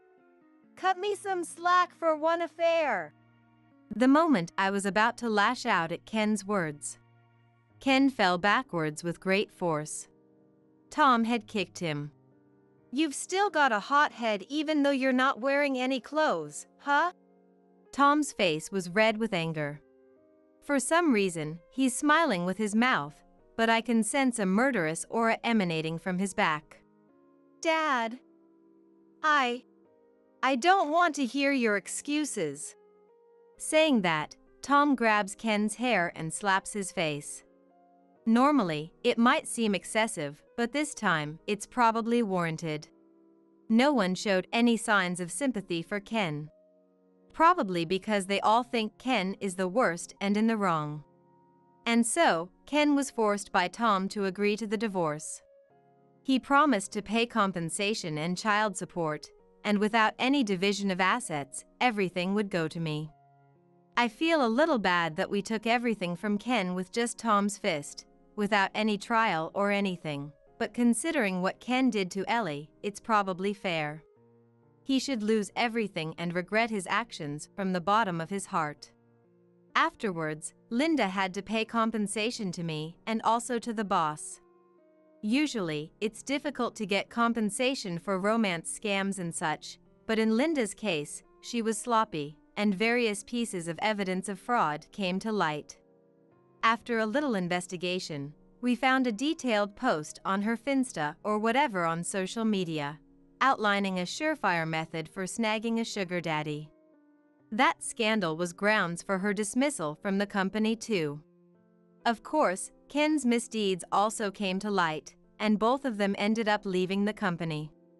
Ken's job was a bit unique, with strong connections in that world. Often, an incident at one company would spread as gossip to other companies. This time, Ken's scandal spread outside the company, and his job search faced difficulties. In the end, he somehow managed to change industries and find a new job, but it didn't seem to be a good fit, and it didn't last long. In his 30s, he changed jobs 4 times in a row. His resume started to look like someone who couldn't hold down a job, and finally, he couldn't pass any interviews anywhere. However, when God closes a door, he opens a window. There was one place that was willing to hire Ken, even though he had been job hopping. Unlike the corporations he had worked for before, it was a limited company food processing factory, but it should have been a blessing for Ken. But that company was notorious in the industry for being an exploitative company where many employees quit due to health issues. A god, yes, but an evil one. It's his own fault. As for me, I rented out the house we had been living in and started living with my daughter in an apartment near the station.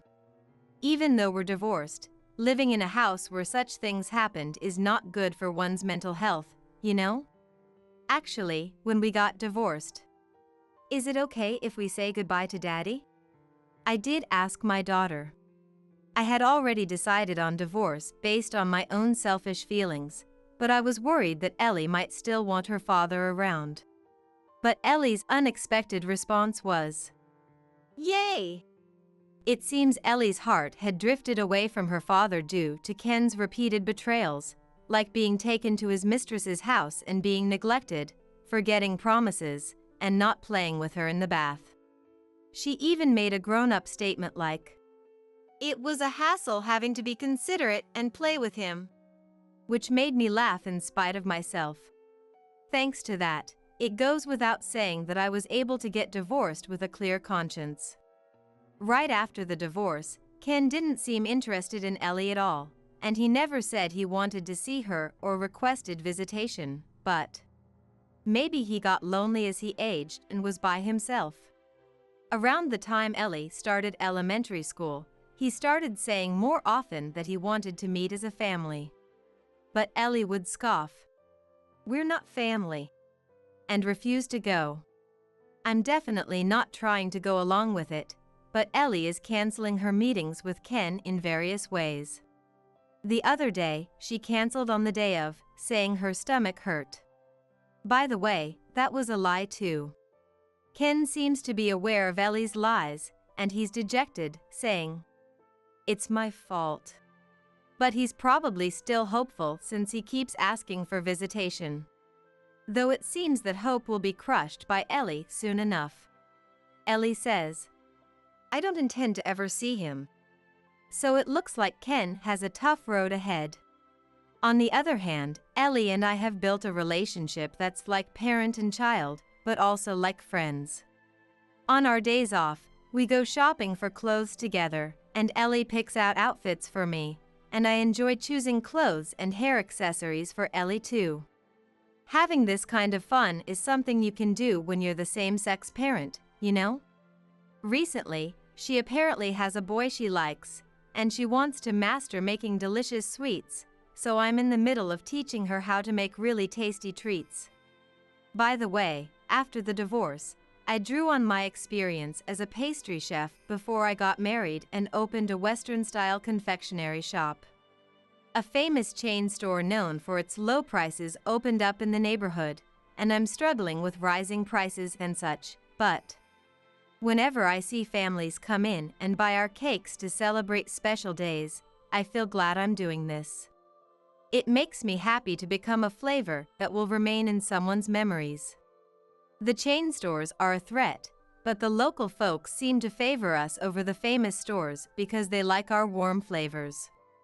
I'll continue making sweets without forgetting that warmth. Ellie even says things like, "Someday I'll take over Mommy's shop." I'm not getting my hopes up, but I'd be happy if that day really came. Hey, how much of Ben's inheritance am I gonna get? My husband David blurts out, his words dripping with greed. My only family, my father, had just passed away suddenly, and we had barely finished the funeral. As I was drowning in grief, David didn't offer any comfort and nonchalantly started talking about money. My dad was a famous lawyer who often appeared in the media, and his earnings must have been quite substantial. When David and I first got married, we got along well and he never showed any desire for my father's status or wealth. But within a few months, he started acting strange. He stopped doing household chores, slacked off at work causing his performance reviews to drop, and went out drinking every night only to show up hungover at the office. Eventually, he became so self-indulgent that he had no qualms about being absent from work without notice. I suppose he had grown complacent, relying on my father's money. And now that my father had passed away, he finally revealed his true colors. His attitude, trampling on my loneliness and feelings of mourning for the deceased, filled me with a sadness that made me want to scream and cry, and an anger that welled up from the depths of my stomach at the same time. Lying on the bed, I told David without even making eye contact. There is no inheritance. I'm Mom's stepchild from long ago. I'm not a real family member, so I can't inherit anything. 0. David's face instantly turned pale. You're lying, a stepchild? What the hell? You never told me that before, he shouted. As I calmly explained, David suddenly let out a yell that reverberated throughout the room. You deceived me. I was expecting an inheritance knowing your dad was a famous lawyer. I made a mistake marrying a plain-looking, middle-aged woman like you. I'm divorcing you right away. He screamed angrily in a harsh tone and smashed everything on the table onto the floor. The pair of stuffed animals, the photo frame with our wedding photos, the mirror we bought on a trip, the mementos of our time together shattered one after another with loud crashes. Was this the true feelings of the David I had loved so much, the one I had shared so many fun times with when we first met? Overwhelmed by a mix of disappointment and disillusionment, I collapsed weakly on the spot. I couldn't let David see the smile I couldn't hold back. My name is Rala. I'm 36 years old and work at a cosmetics company. My husband's name is David. He's 5 years younger than me, and we met at a foreign language school we were attending at the time. Both David and I work in sales at different companies, and we were studying languages again to keep up with the recent globalization. My father is a famous lawyer who often appears in the media, known as the go-to attorney that everyone wants to consult with. Of course, his sales and assets seem to be quite substantial.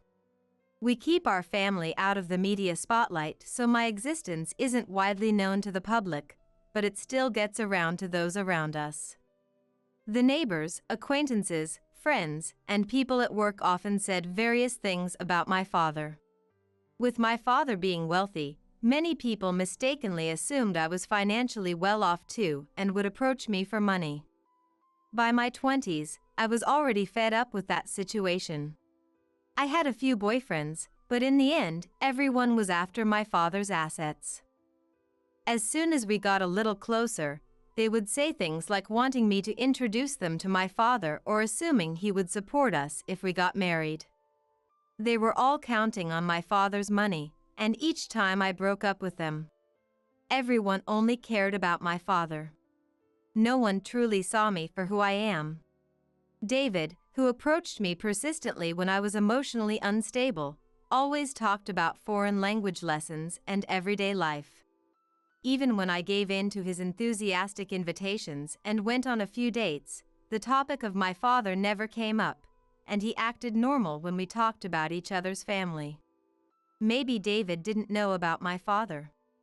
David always seemed to genuinely enjoy talking with me.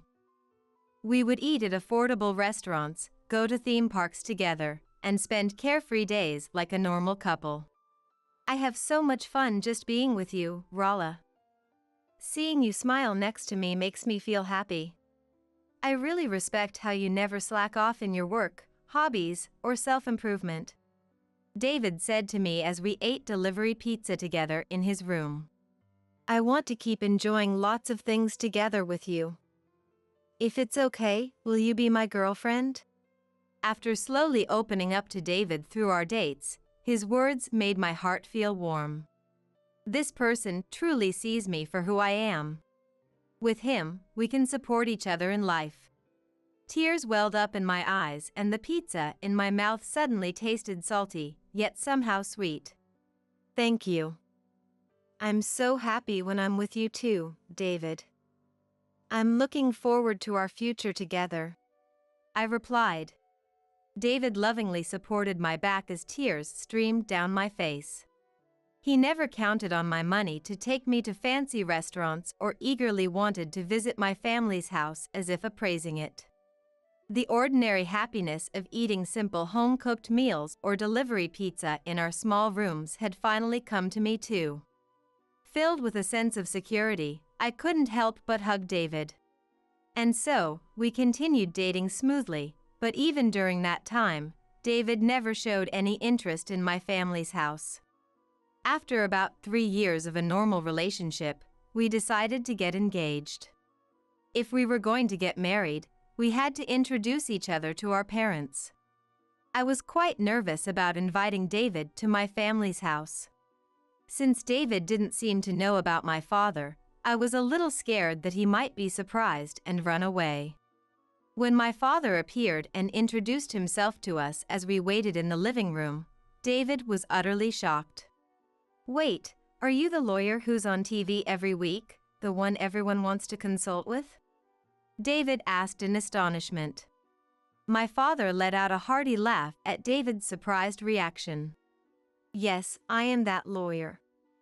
You're the first person to date my daughter and make it this far without knowing. I'm quite surprised myself, he said, still chuckling.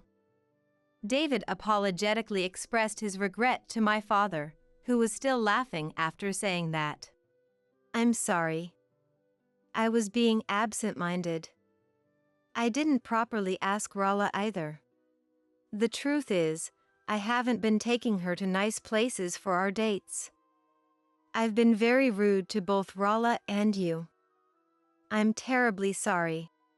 David continued to apologize. My father, still smiling, said to him, It's all right. You're marrying my daughter, not me. My daughter's life is her own. You don't need to worry about me at all. The best thing is for you two to support each other in a life where you can both feel happiness. My father's demeanor was calm yet dignified, making us feel the depth of his life experience and character as a lawyer who had handled various difficult cases and also worked extensively in the media. Moved by my father's words, David straightened his back, his eyes shining. Yes. I may never be able to achieve as much as you. And I may be younger and unreliable, but I'll do my best to make Rala happy. My father warmly watched over us. A few months later, we were able to hold our wedding ceremony and officially register our marriage without any issues. Some relatives remarked that the scale of the wedding was small for the daughter of a famous lawyer, but it was based on my and David's wish to have a lovely ceremony with just close family. We moved into an apartment to live together and began our married life as a couple. Even after getting married, we got along well and lived frugally together. To save money, we both quit the foreign language school, but instead, I started having more opportunities to interact with overseas clients at work, and now I'm acquiring foreign languages through practical experience. David seemed to end up staying the same, but he appeared to be working hard at his sales job as he always had. What kind of life would we lead together from now on? I wanted to travel together, and someday, I wanted to have children. I wanted us to steadily walk together towards a happy future. That's what I thought. But was I the only one who felt that way? A few months after our marriage, gradual changes started to appear in David's attitude. At first, he would help with household chores in the evenings and on days off, but recently, he won't even take care of himself, let alone do chores. Clothes left strewn about, dishes he ate from abandoned on the table. When he noticed we were out of daily necessities, he used to take the initiative to go buy them, but lately, he just roughly orders me around, saying things like, "We're out of milk." And what made me doubt my eyes the most was how his spending had become more extravagant. Before, he would invest in himself by going to foreign language school, but he wasn't the type to splurge on food or entertainment. Just as he had told my father, when we went out, he often chose affordable restaurants. That's why I was especially happy when he splurged a little for our anniversary. But now, even when it's not our anniversary, he casually buys expensive brand-name watches and nonchalantly makes reservations at 3-star restaurants I've never even been to, saying he's going out drinking with friends. It was so egregious that I asked him, I understand wanting to splurge, but is our money situation okay? He brushed me off, saying things like, I'm married now, so I have to do at least this much to keep up appearances. Even when I cautioned him, we need to increase our savings for when we have children in the future, so it's problematic if you splurge on your own too much. He responded irresponsibly with, It'll be fine. We'll manage somehow. Around the time I was fed up with David's carelessness, the bonus season arrived. There wasn't a big change in my bonus, and if anything, it had gone up a little, perhaps because my daily efforts were recognized. The problem was with David. The numbers on his bonus statement had decreased by a digit. Even David looked a bit dissatisfied about this, and when I asked, It's been reduced to about 1/3 of last time, he said. I hadn't heard anything about the performance of David's company or industry significantly dropping.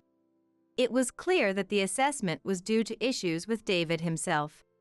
Come to think of it, you've been going out drinking late into the night a lot recently. There were times when you went to work hungover from drinking too much, and you overslept enough to be late to the office a few times, right? Could it be that those things piled up and affected your work? I asked, choosing my words a bit carefully. It seemed that David's work ethic had become sloppy since we got married. From his daily attitude, his stance towards work naturally became apparent. I couldn't believe that David, who was constantly playing around and being late, could produce results at his company. Is that so? It seems like the company is having a tough time too. Won't the numbers go back to what they were before next time? David spoke as if it was someone else's problem, even though I was so worried. There was no sense at all that he would try to change his lifestyle, and despite his bonus being reduced so much, he didn't seem to have any intention of making up for it. Then one day, less than a few weeks after that incident, David was absent from work without notice. As usual, he had been out drinking late the night before, and must have come home in the middle of the night while I was fast asleep. No matter how many times I tried to wake him up the next morning, he wouldn't get up. I don't care anymore, I said, leaving him behind as I headed to my own company. But in the end, David never woke up on his own and didn't show up at work after that. Moreover, it seemed he had continued sleeping without even contacting his company. When I came home and saw David still sleeping in the same state as that morning, I couldn't believe my eyes. Don't tell me you seriously skipped work without notice? I couldn't help raising my voice at his behavior, which was far too irresponsible for both a husband and a working adult. I couldn't wake up. The company called, so I took the day off. David muttered. Unbelievable. His workplace had gone out of their way to contact him, worried when he didn't show up at the scheduled time. He inconvenienced his company, didn't do his job, and on top of that, showed no sign of remorse. I felt a sense of despair towards David, who had turned into a good-for-nothing completely different from the man I married. Do you understand what you've done?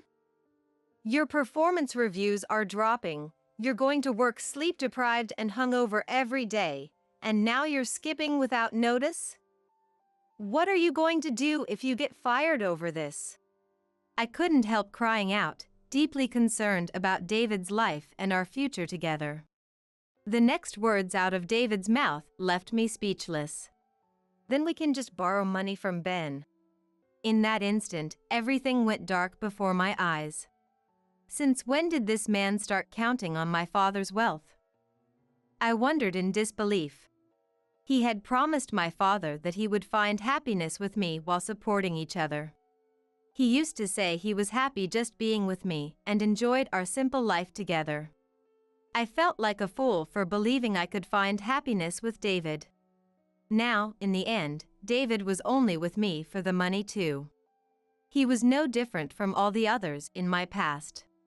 Are human beings creatures who inevitably become blinded by wealth? Then was it a mistake to introduce him to my father before the wedding? Disappointment, regret, disillusionment, sadness, various emotions swirled within me. If things continue this way, I might have to consider divorce, I realized grimly. Even after that, David didn't change his attitude. Although he stopped skipping work without notice after apparently receiving a stern warning from his company, he never quit his flashy nighttime entertainment or wasteful spending. When he started showing an unbelievable level of frivolous spending, like impulsively buying expensive brand-name shoes and bags without much thought, I even felt a sense of dread thinking about what would become of David in the future. Anxious about my own life, several months ended up passing just like that. And then one day, my father suddenly passed away. It wasn't an accident or incident, but a sudden death from illness. Of course, my father's business associates and the media made a huge commotion, and those around him suddenly became very busy. Having lost my mother long ago and with no siblings, my father was my only family. Until the funeral was over, I was far too busy to even have time to cry, but when everything was finally done, a sense of loss and sadness washed over me.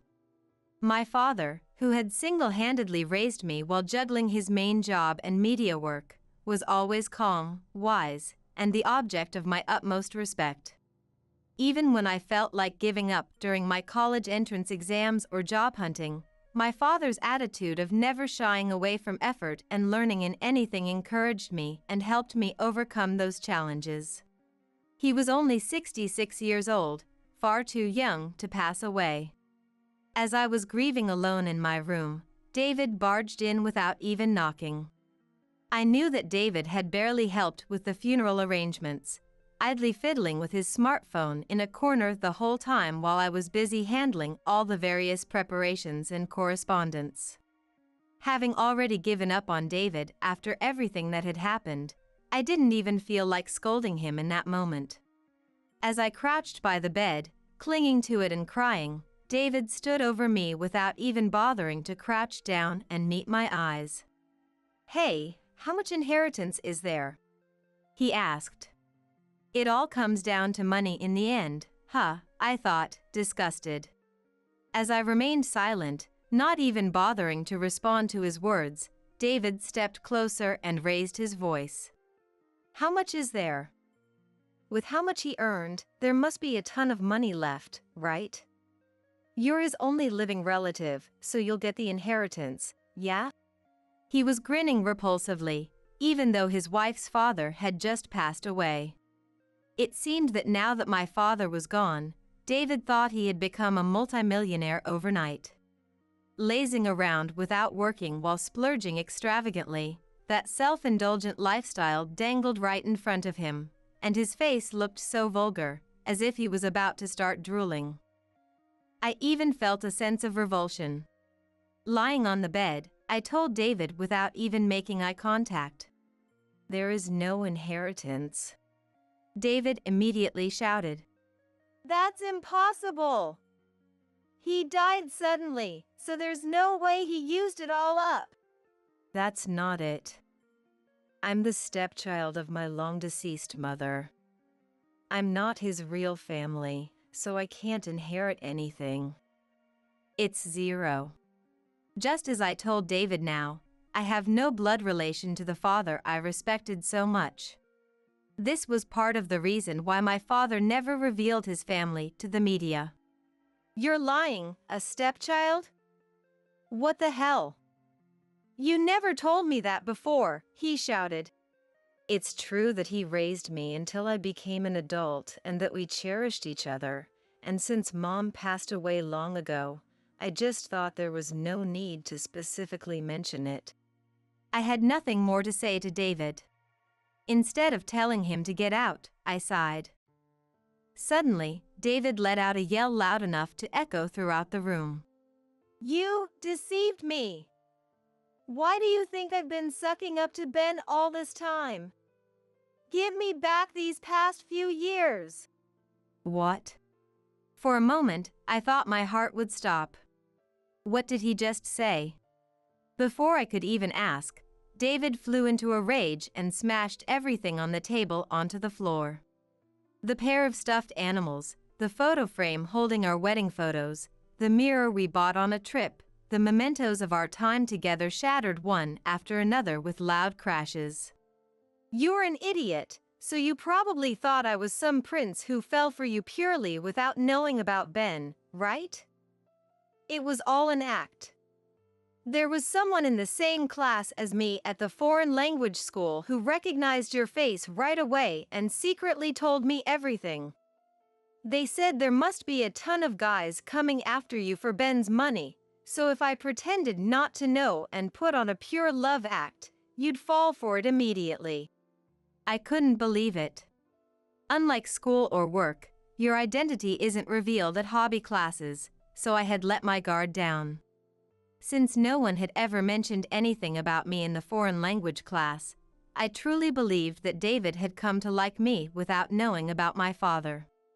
David had just accused me of deceiving him, but I was the one who had been deceived. David clicked his tongue loudly. What are you gonna do about this? You've ruined my whole life plan. I desperately acted like a good guy for 3 years thinking I'd get my hands on that inheritance. Otherwise, who'd bother with a plain-looking, middle-aged woman like you?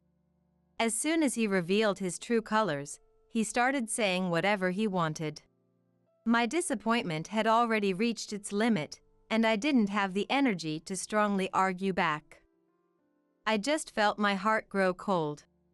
I was planning to divorce you as soon as the inheritance came through without a hitch. I've been seeing someone for about a year now, so I was gonna marry her and build a nice house with that money to let her live in luxury.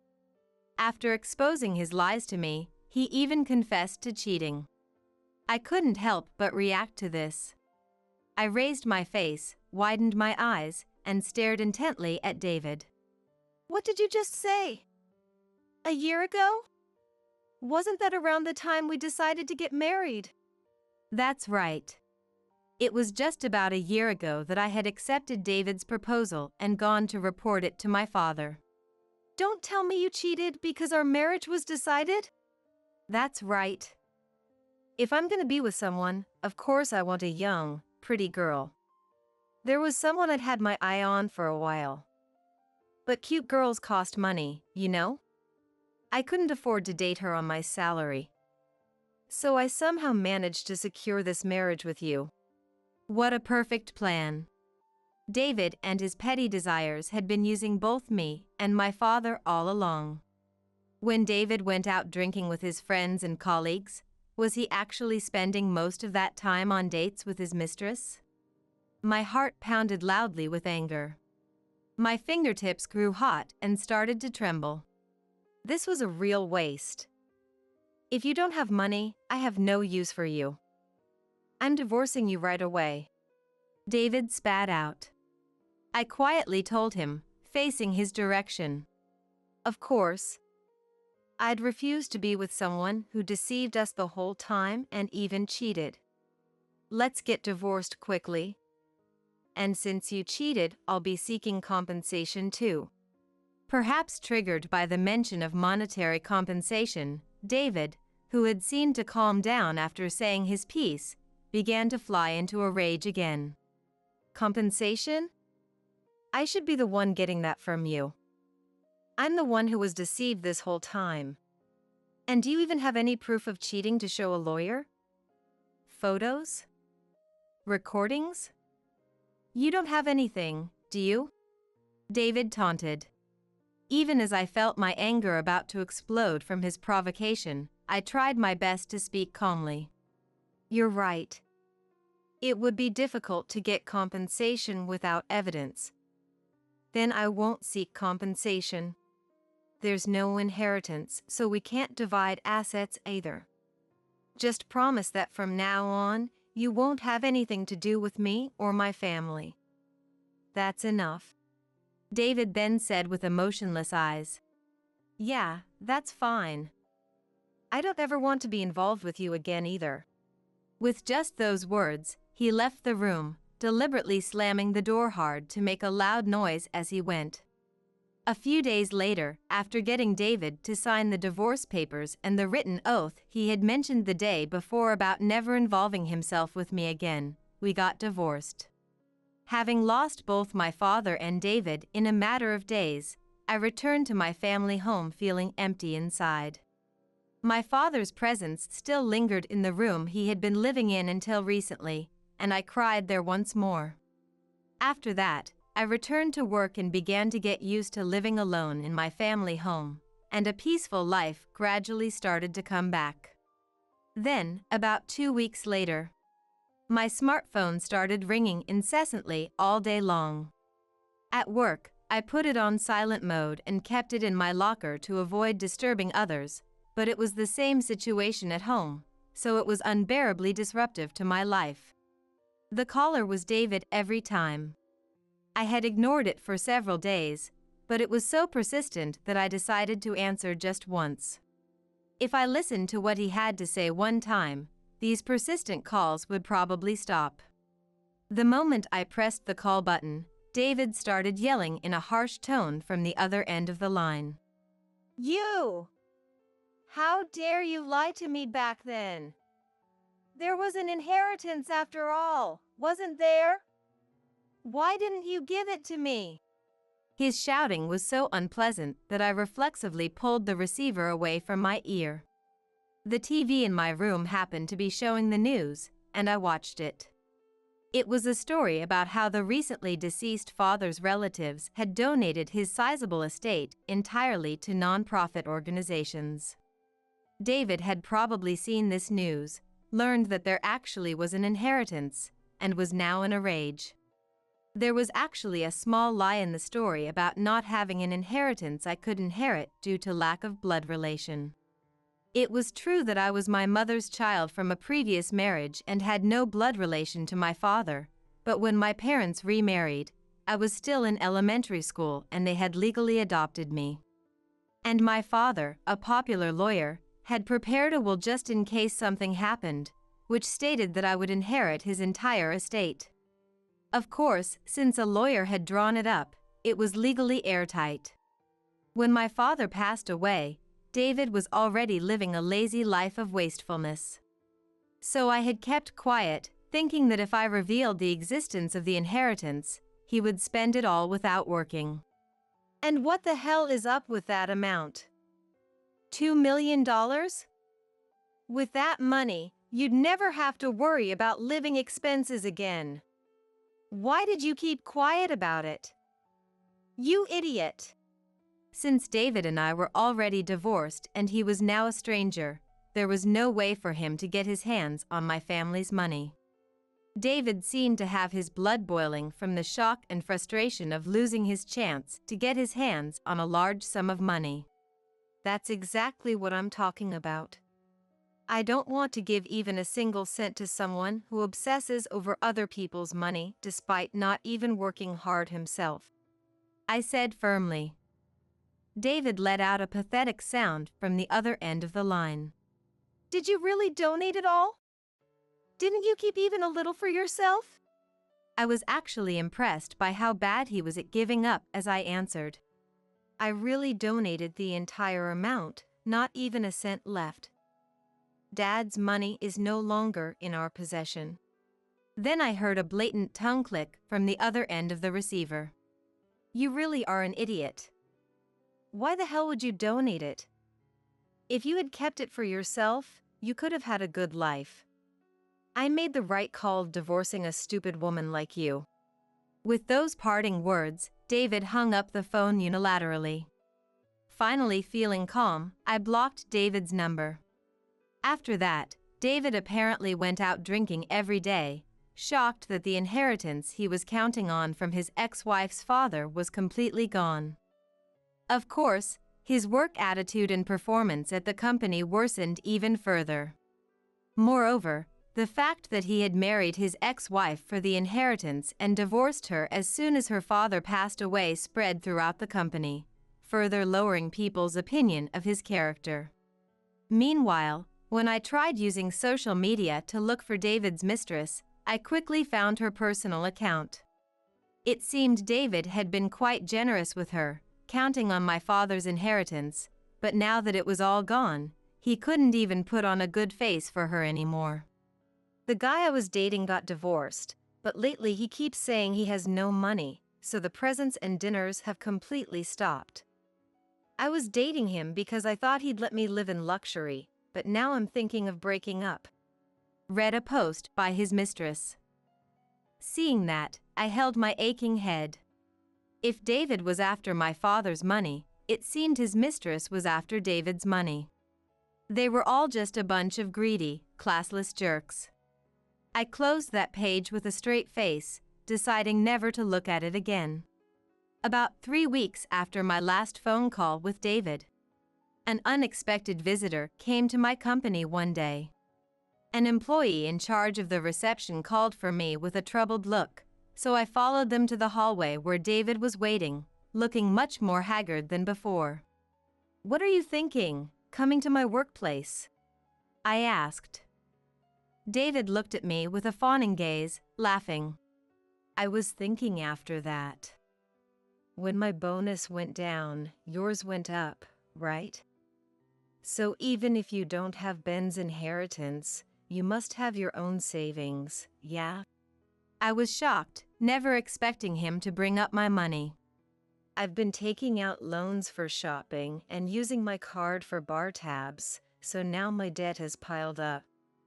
At this rate, it's going to affect my life. I want you to help me out a little. Come on, please?" David pleaded. Just when I thought he had finally given up on my father's inheritance, now he was coming to demand my savings. I felt so dizzy from his outrageous nerve that I nearly collapsed on the spot. "Of course not," I declared. "Every time you look at someone, it's money, money, money. I'm so sick of it. If you want money that badly, then work hard, save up, and make your own money." Don't make such a scary face. You're really not cute at all. Want me to tell you how much debt I'm in? $20,000. Even the woman I was going to marry dumped me recently, saying I'm too stingy. I've hit rock bottom. Can't you help me out a little? David persisted with a pathetic look on his face. Having lost both money and women, his sulking figure was simply pathetic and ugly. You selfishly counted on my family and racked up debt on your own, right? Deal with it yourself. You're really being a nuisance, so leave right now. Hearing our raised voices, employees and security guards started gathering around us.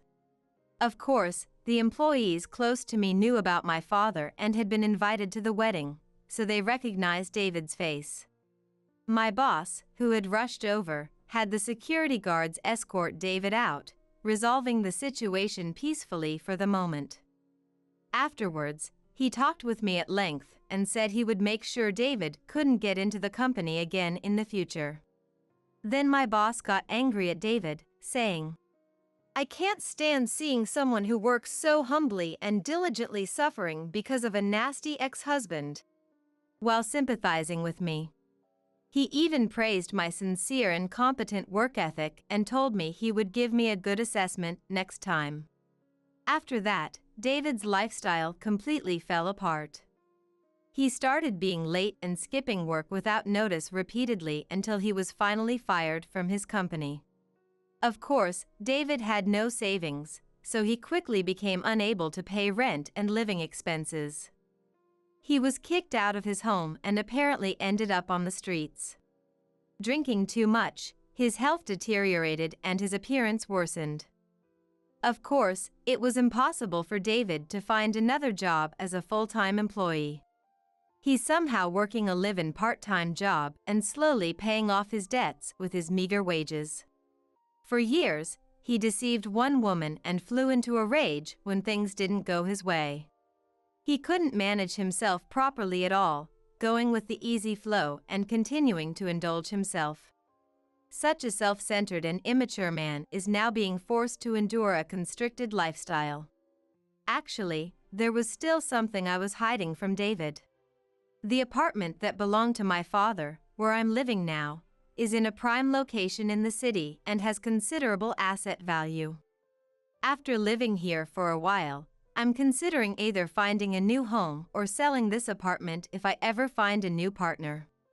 And it's not a lie that I donated the inheritance, but it wasn't the entire amount as I told David. The will stated that I could use it as I liked, but that I should use a little for myself. My father seemed to have seen through the fact that I, who had long been interested in activities to save children around the world, would donate to organizations. I won't betray my precious father. That's why I decided to keep a little for myself, as per my father's will. $500,000, which is 1/4 of the inheritance, is in my account now. Of course, I won't use it for brand name goods to show off or for valueless entertainment. I want to use it carefully for my own future. Break your promise and you're dead meat. Don't even think about running away from here. The dirty old man grabbed Rebecca's arm, trying to drag her out of the car. I desperately pulled Rebecca's hand, resisting with all my might. I had to shut the car door, fast. We needed to escape this town, now. In no time, I heard Melissa and Raymond's voices too. Rebecca, wait! Do you have any idea what's gonna happen to us because of you? The three adults going berserk on the dark streets, it was nothing short of insanity. In this backwoods town with no streetlights, I kept running away from these lunatics, together with Rebecca. How on earth did things turn into such a blood-curdling, horrific nightmare? I had come back home after getting news of Rebecca's wedding from Mom, supposedly to celebrate. My name is Jessica. It's been over 8 years since I left my rural family home to live on my own, and I'm now 27. Currently, I work in sales at a pharmaceutical company in Los Angeles. I'm single, but still want to focus on my career for now. Selling new drugs developed by our company to various medical schools and hospitals is grueling work, but it gives me a greater sense of fulfillment than anything else. Pharmaceutical companies and doctors joining hands to save as many patients' lives as possible, there's no greater joy. I moved out of my parents' place right after graduating high school, at the same time as I entered university in LA. I paid for everything myself, including tuition and living expenses. While in college, I juggled multiple part-time jobs. Even before that, back in high school, I had desperately saved up money from part-time work. I was determined not to rely on my parents at all. The biggest reason I wanted to get away from home was my dad. He was always drunk whenever I saw him, wasting money on gambling. He was the farthest thing from a father I could respect. If I was in the same room as Plaster Dad, he'd start harassing me, while Mom just went along with whatever he said. Our family business was farming, and with things the way they were, money was always tight. I decided I needed to take my life into my own hands as soon as possible. The only one I worried about was my one and only sister, Rebecca. Rebecca had a timid personality and got along better with our parents than I did. She's already 32 now, but forget getting married, she hasn't even become independent with a job, just helping out on the family farm. I have unpleasant memories of drunken dad badmouthing Rebecca, saying, Rebecca's got no street smarts. If she went out to Los Angeles, she'd just get suckered by some sleazebag and be in for a world of pain. If you ask me, Rebecca may be a bit spacey, but she's a beautiful woman with porcelain white skin and great at housework too.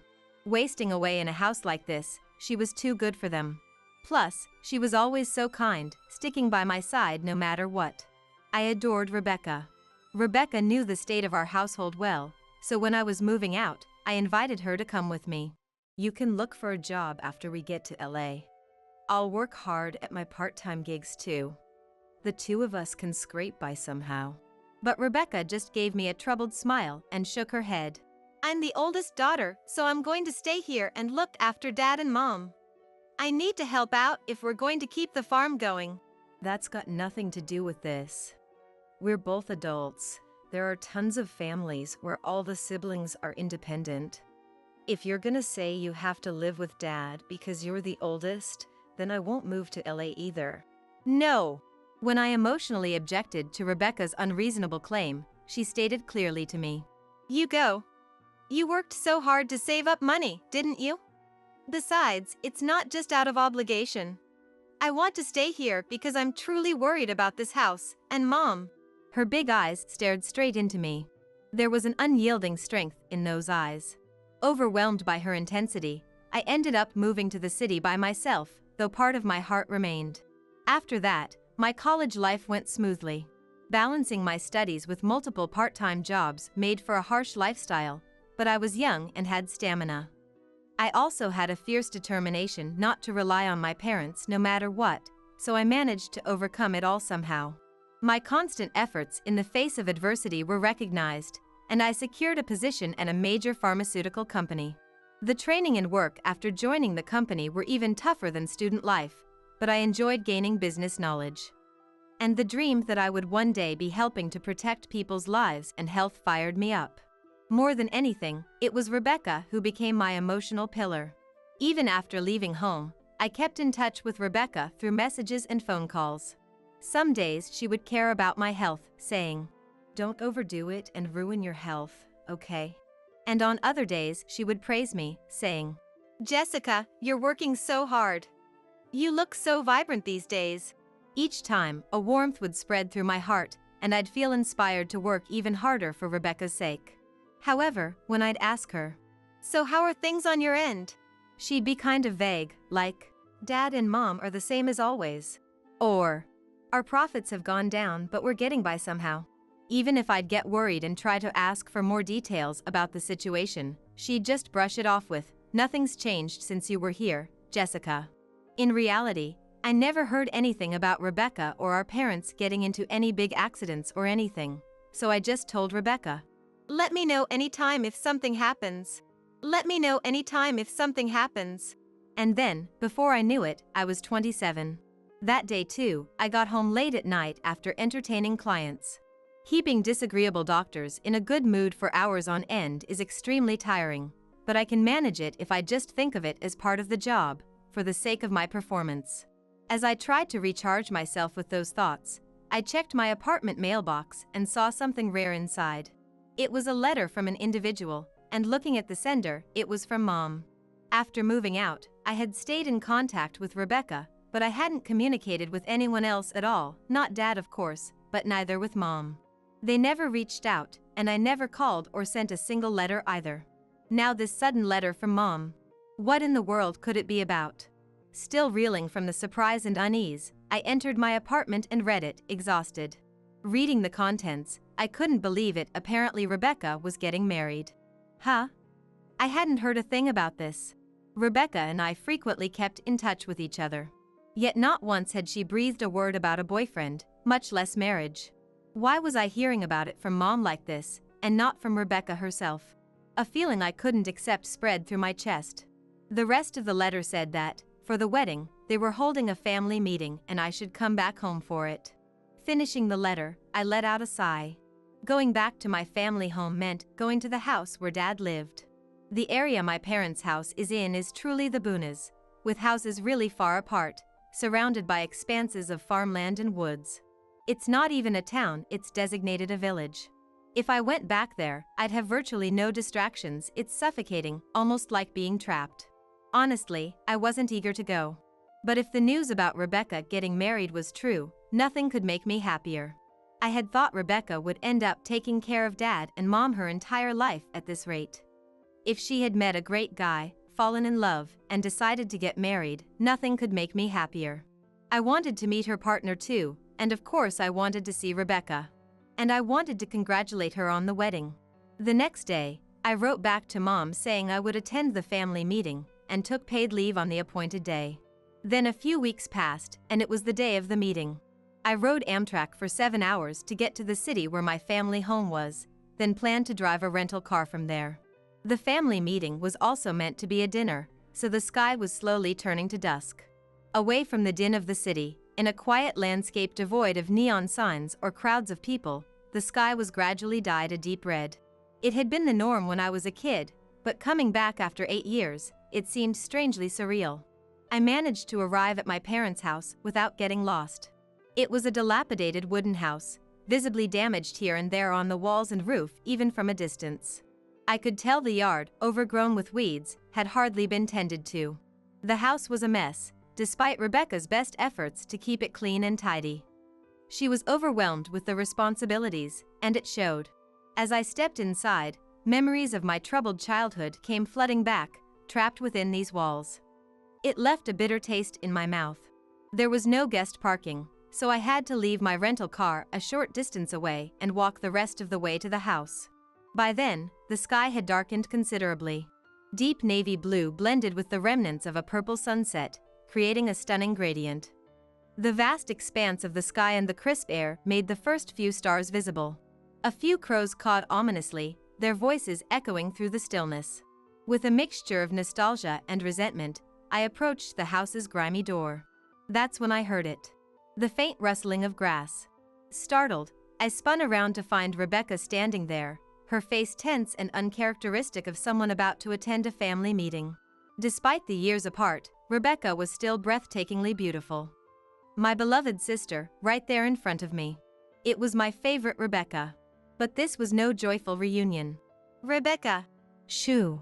She raised her eyebrows and held a finger to her lips as I started to speak. Confused, I stood there dumbfounded as Rebecca lowered her voice. Why did you come back? What? Wasn't it obvious? I was there to celebrate her wedding. Yet instead of welcoming me, she seemed angry, even upset, at my return. I thought there was a family meeting. Never mind that, we're leaving. Cutting me off, Rebecca grabbed my arm firmly. She dragged me along as she ran, giving me no choice but to follow. None of this made sense. But it was clear that this was no simple family meeting. The situation was far more complicated. Rebecca led me to one of the few bus stops in the village. She pulled me behind a small shelter that doubled as a waiting area. Hey, what's going on? I thought we were having a family meeting tonight about your wedding. I whispered. Out of breath, Rebecca hung her head in silence. Then, we heard footsteps approaching. It was rare for anyone to be out walking at night in this village. It was easy to tell there was only one person coming.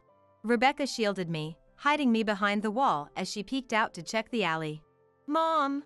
Rebecca's face turned pale in an instant. Through a gap in her arms, I caught a glimpse of Mom in the alley. In the years I'd been away, Mom seemed to have aged a bit. But even more shocking was that her expression was twisted as if to say it was the very face of a demon. There was still some distance, but it was clear that Melissa was calling out Rebecca's name. Rebecca turned to me and said in a strong tone, "Get away from here right now. And go back to Los Angeles." "Why? Hey, what's going on?" As if to say there was no time to explain, Rebecca quickly shook her head. "Make sure Mom doesn't find you. Dad too. Make sure no one you know finds you. Run away from here as soon as possible." Overwhelmed by Rebecca's intensity, I nodded. "Okay. But what about you?" "I'll meet up with Mom and then go back home." "What, you mean?" "If Rebecca meets Mom. If Rebecca goes back home. What will happen, I wonder? I don't know anything.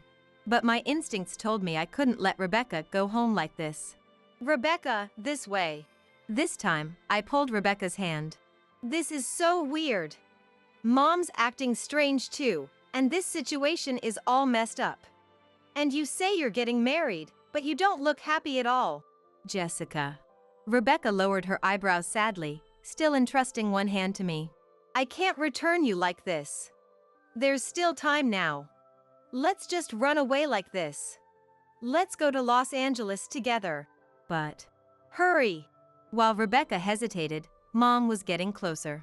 I pulled Rebecca's hand even harder.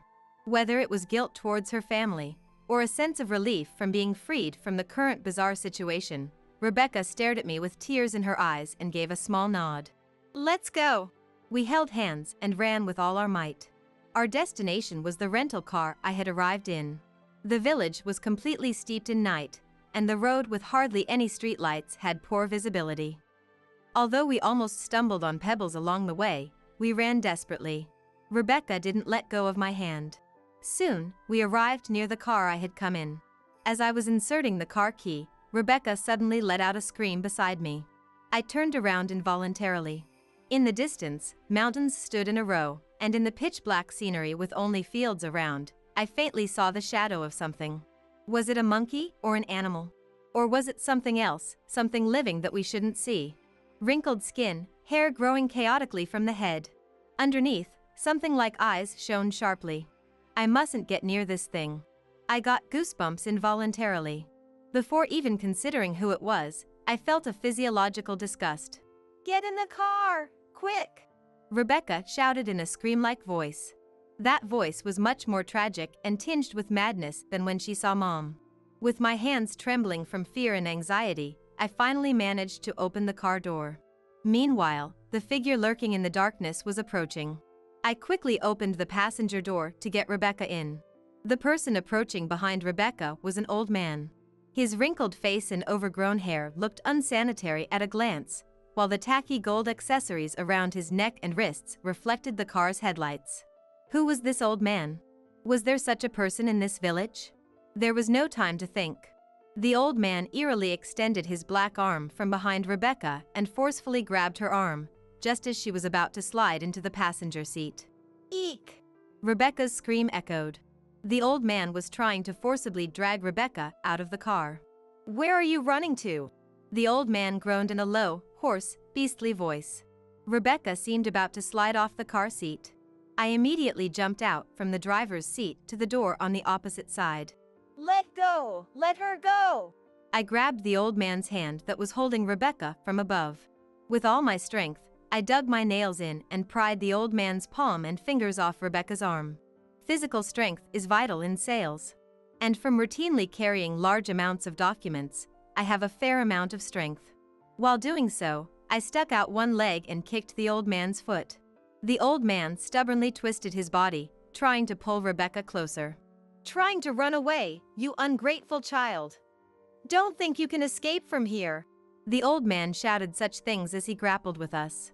After such a brief battle, my strength combined with Rebecca's resistance, and we managed to pry Rebecca from the old man's grip. Just before he changed his stance to grab Rebecca again, I barely managed to close the passenger door. Before he could circle around, I returned to the driver's seat and quickly started the car. "Don't break your promise. You stupid woman." I heard the old man's shouting voice from behind. And from somewhere, catching up, I even heard Mom's voice and then Dad's. Rebecca, wait! Do you have any idea what will happen to us because of you? The sight of the three adults going berserk on the night road was nothing but abnormal. And from the situation, it was clear that the old man and our parents were in cahoots. Rebecca kept her head down. "Just go," and muttered in a voice that seemed to fade away. That was my intention from the start, so I nodded and pressed hard on the accelerator. As we started to drive, we both let out a big sigh of relief and fatigue. Like a suspenseful drama, I was dumbfounded for a while as I drove. Even with Dad, I half gave up on having a perfectly amicable meal, but I never dreamed it would turn out this crazy. After driving for a while, we arrived at a place where commercial facilities were starting to come into view. Still much less bustling than the city, the lights of convenience stores and commercial facilities on either side considerably reassured me. My marriage was forcibly decided. Rebecca, who had been quietly crying in the passenger seat until then, suddenly spoke. As I suspected, it wasn't her own will after all.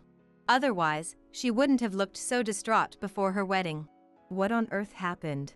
I prompted Rebecca to continue. The man who tried to grab me in front of the car, he's one of our family's creditors, she revealed. We're in debt? My eyes widened in shock as I turned to face Rebecca. I quickly reminded myself not to neglect safe driving. I'm so ashamed and saddened that this happened under my watch. You remember how bad Dad's drinking and gambling got even when you were still at home? Yeah, that's why I moved out. I wanted to take you with me, Rebecca. She smiled faintly and said, "Thank you for that, by the way." After you left, no matter how hard I tried, I couldn't get him to stop. Every time he drank, he'd rant about things he hated, hit Mom, and I desperately tried to stop him. It was a vicious cycle. I tried to get him interested in other hobbies, inviting him to watch movies or cook together, but nothing worked. If anything, his habits only got worse. But we're just farmers. It's not like we make a lot of money. Eventually, we couldn't make ends meet anymore. That's when he turned to borrowing money. I can't believe it! Drinking himself into a rage, squandering precious living expenses on gambling in an instant. I couldn't imagine how painful it must have been for her to witness Dad's conduct over these past 8 years. My chest ached with a wrenching mix of pity and remorse. He'd buy massive amounts of alcohol with the borrowed cash, screaming that he'd win it all back gambling the next day. But of course that never happened, and the debts just kept piling up. I don't know if I should ask, but how much does he owe now? Around $70,000. $70,000? I cried out so loudly, I thought the car windows might shatter. How much money did he have to burn through for it to reach that astronomical sum? Faced with such an unimaginable debt, my hands shook on the steering wheel. I couldn't take it anymore. We had no way to pay it back, so Mom and I went directly to the creditor to beg for mercy. To that Kingston guy from earlier. We pleaded with him, "We'll take full responsibility for repaying the principal Dad borrowed, so could you please forgive at least the interest?" And then, Rebecca fell silent after saying this much, trembling slightly. "You don't have to force yourself if you don't want to talk about it." "No, I'm okay."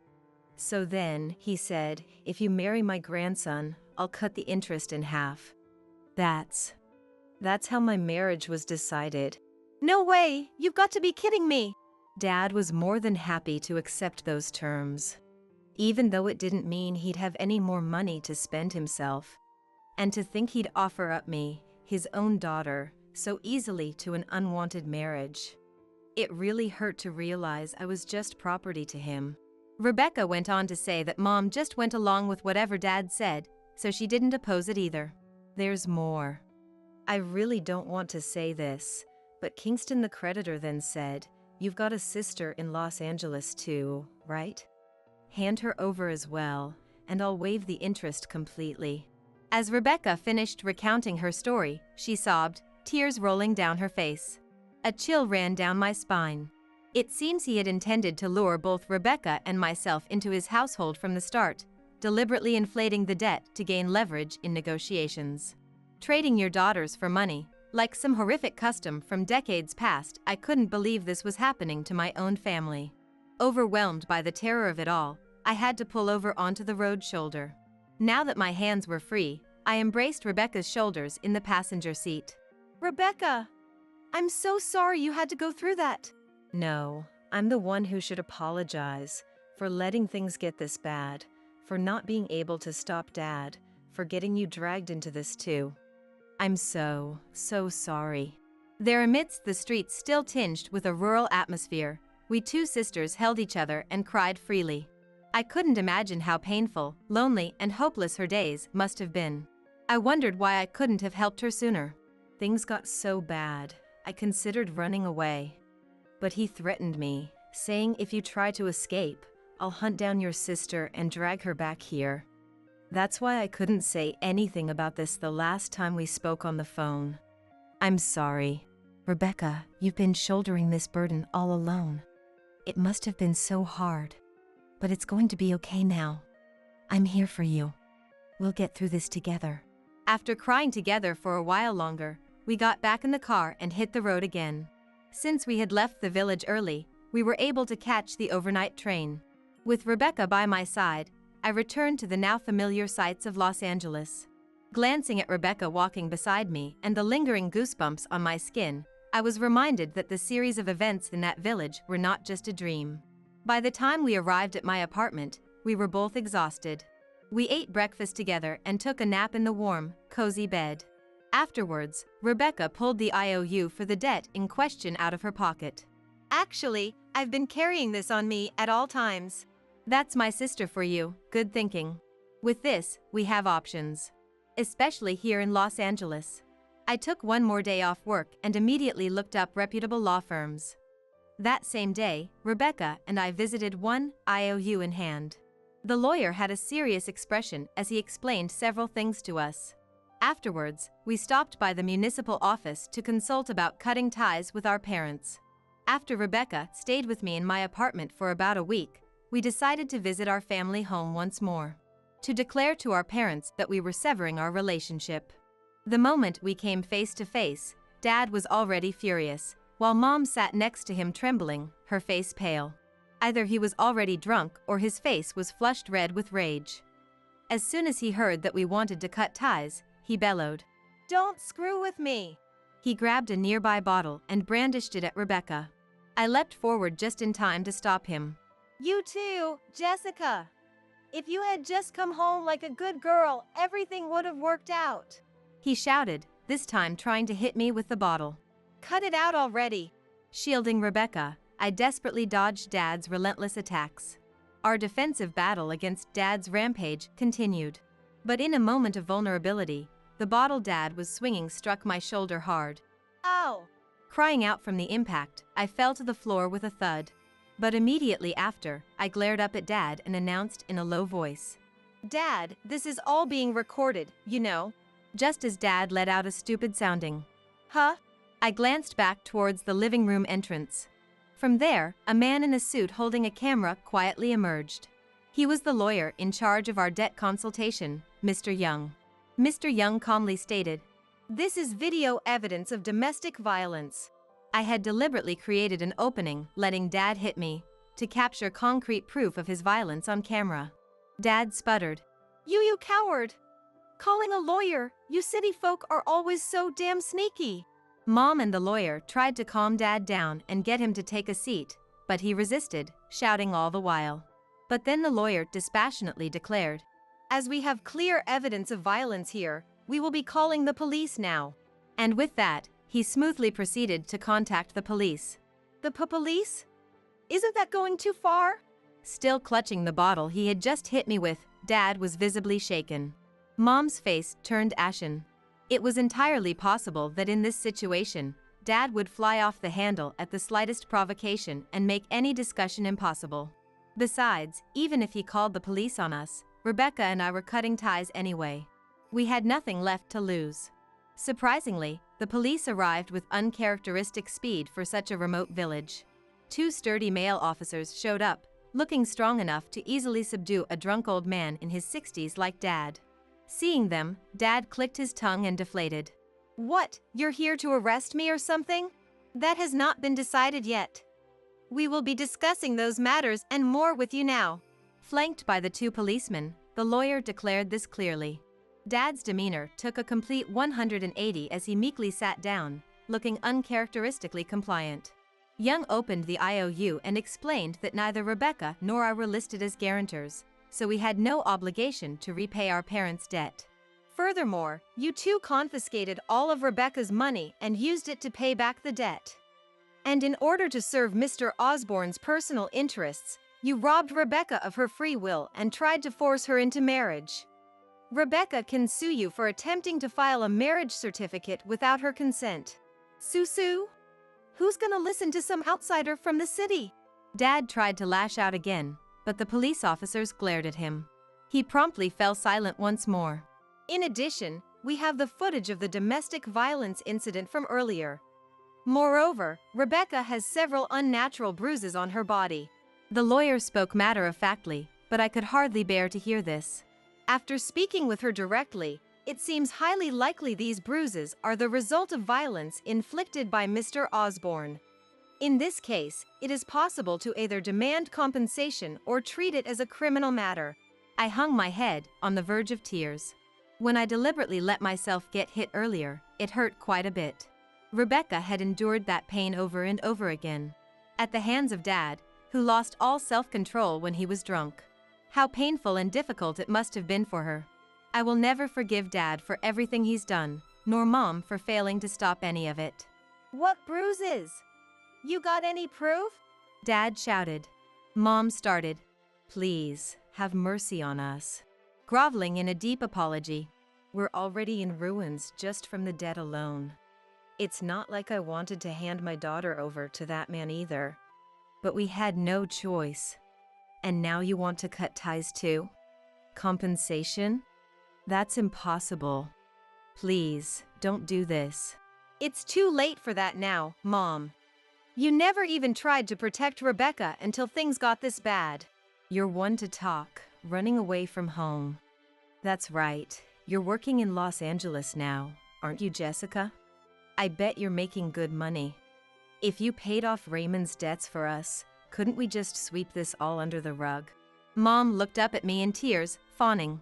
Rage exploded in my head. It wasn't just Dad in the end. This woman was also someone who only saw her own children as money or property. Enough already! Like hell I'm paying! What do you two think your kids are? Rebecca and I are human beings. We're not money printing machines or things you can just do whatever you want with. I shouted at my parents. I wanted so badly to hit them, but I restrained myself somehow, knowing that if I resorted to violence, the story would change. Both Rebecca and I want to live our lives freely. We're cutting ties with this household. From now on, Rebecca will be living in Los Angeles too. We won't be contacting you at all. Leaving those words behind, I grabbed Rebecca's hand and briskly walked out of the house. The lawyer followed close behind us. The police officers said, "We've heard what you have to say. We'll hand off the rest of this matter to our colleagues in Los Angeles," and then left.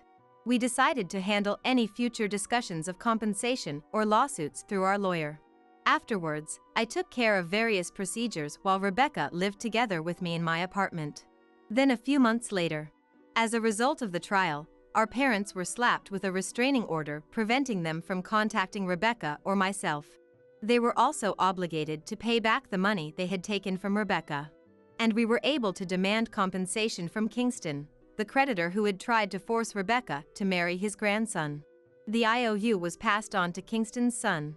The fact remained that Dad had borrowed a massive sum, so our parents would have to work at the factory run by Kingston's son to pay back the debt. As a rural factory, the wages were nothing to write home about. Who knows how long it would take them to pay everything back. Furthermore, after consultations with the lawyer and experts, Dad was diagnosed with alcohol dependence. Treatment would require money for hospital visits and counseling. On top of the debt repayment, those expenses ensured they would have zero financial leeway for luxuries like alcohol. If anything, it was questionable whether they could even maintain a normal standard of living. While our parents were left to face the consequences of their actions, Rebecca and I, having successfully cut ties with them, lived together happily and peacefully. Through my acquaintances and friends, I introduced Rebecca to a job. With her diligence and good manners, she quickly won over her employers and secured the position. More time passed, and then, Rebecca, is that true? she had some surprising news for me. Apparently, one of her coworkers had asked her out, and they had started dating. I was overjoyed for Rebecca's newfound love and cooked a special dinner that night. Jessica, you're way too excited about this. It's kind of embarrassing. I can't help but be thrilled. Not only did we finally free you from being trapped in that house, but now you've found a boyfriend of your own free will. I'm so happy I could cry. Tearing up with joy, I clasped Rebecca's hands. Jessica, thank you, truly. It's because I had you that I can walk my own path in life now. No, that's not true. It's all thanks to how hard you worked, Rebecca. Jessica and I had both found partners in our line of work, and we were making plans for a double date in the near future. The Rebecca I saw now was a far cry from the grief-stricken, desperate woman from that nightmarish evening. She exuded vitality and healthfulness, radiating an aura of happiness as both a person and a woman. We were determined to continue doing the work we loved, using the money we earned to enrich our own lives.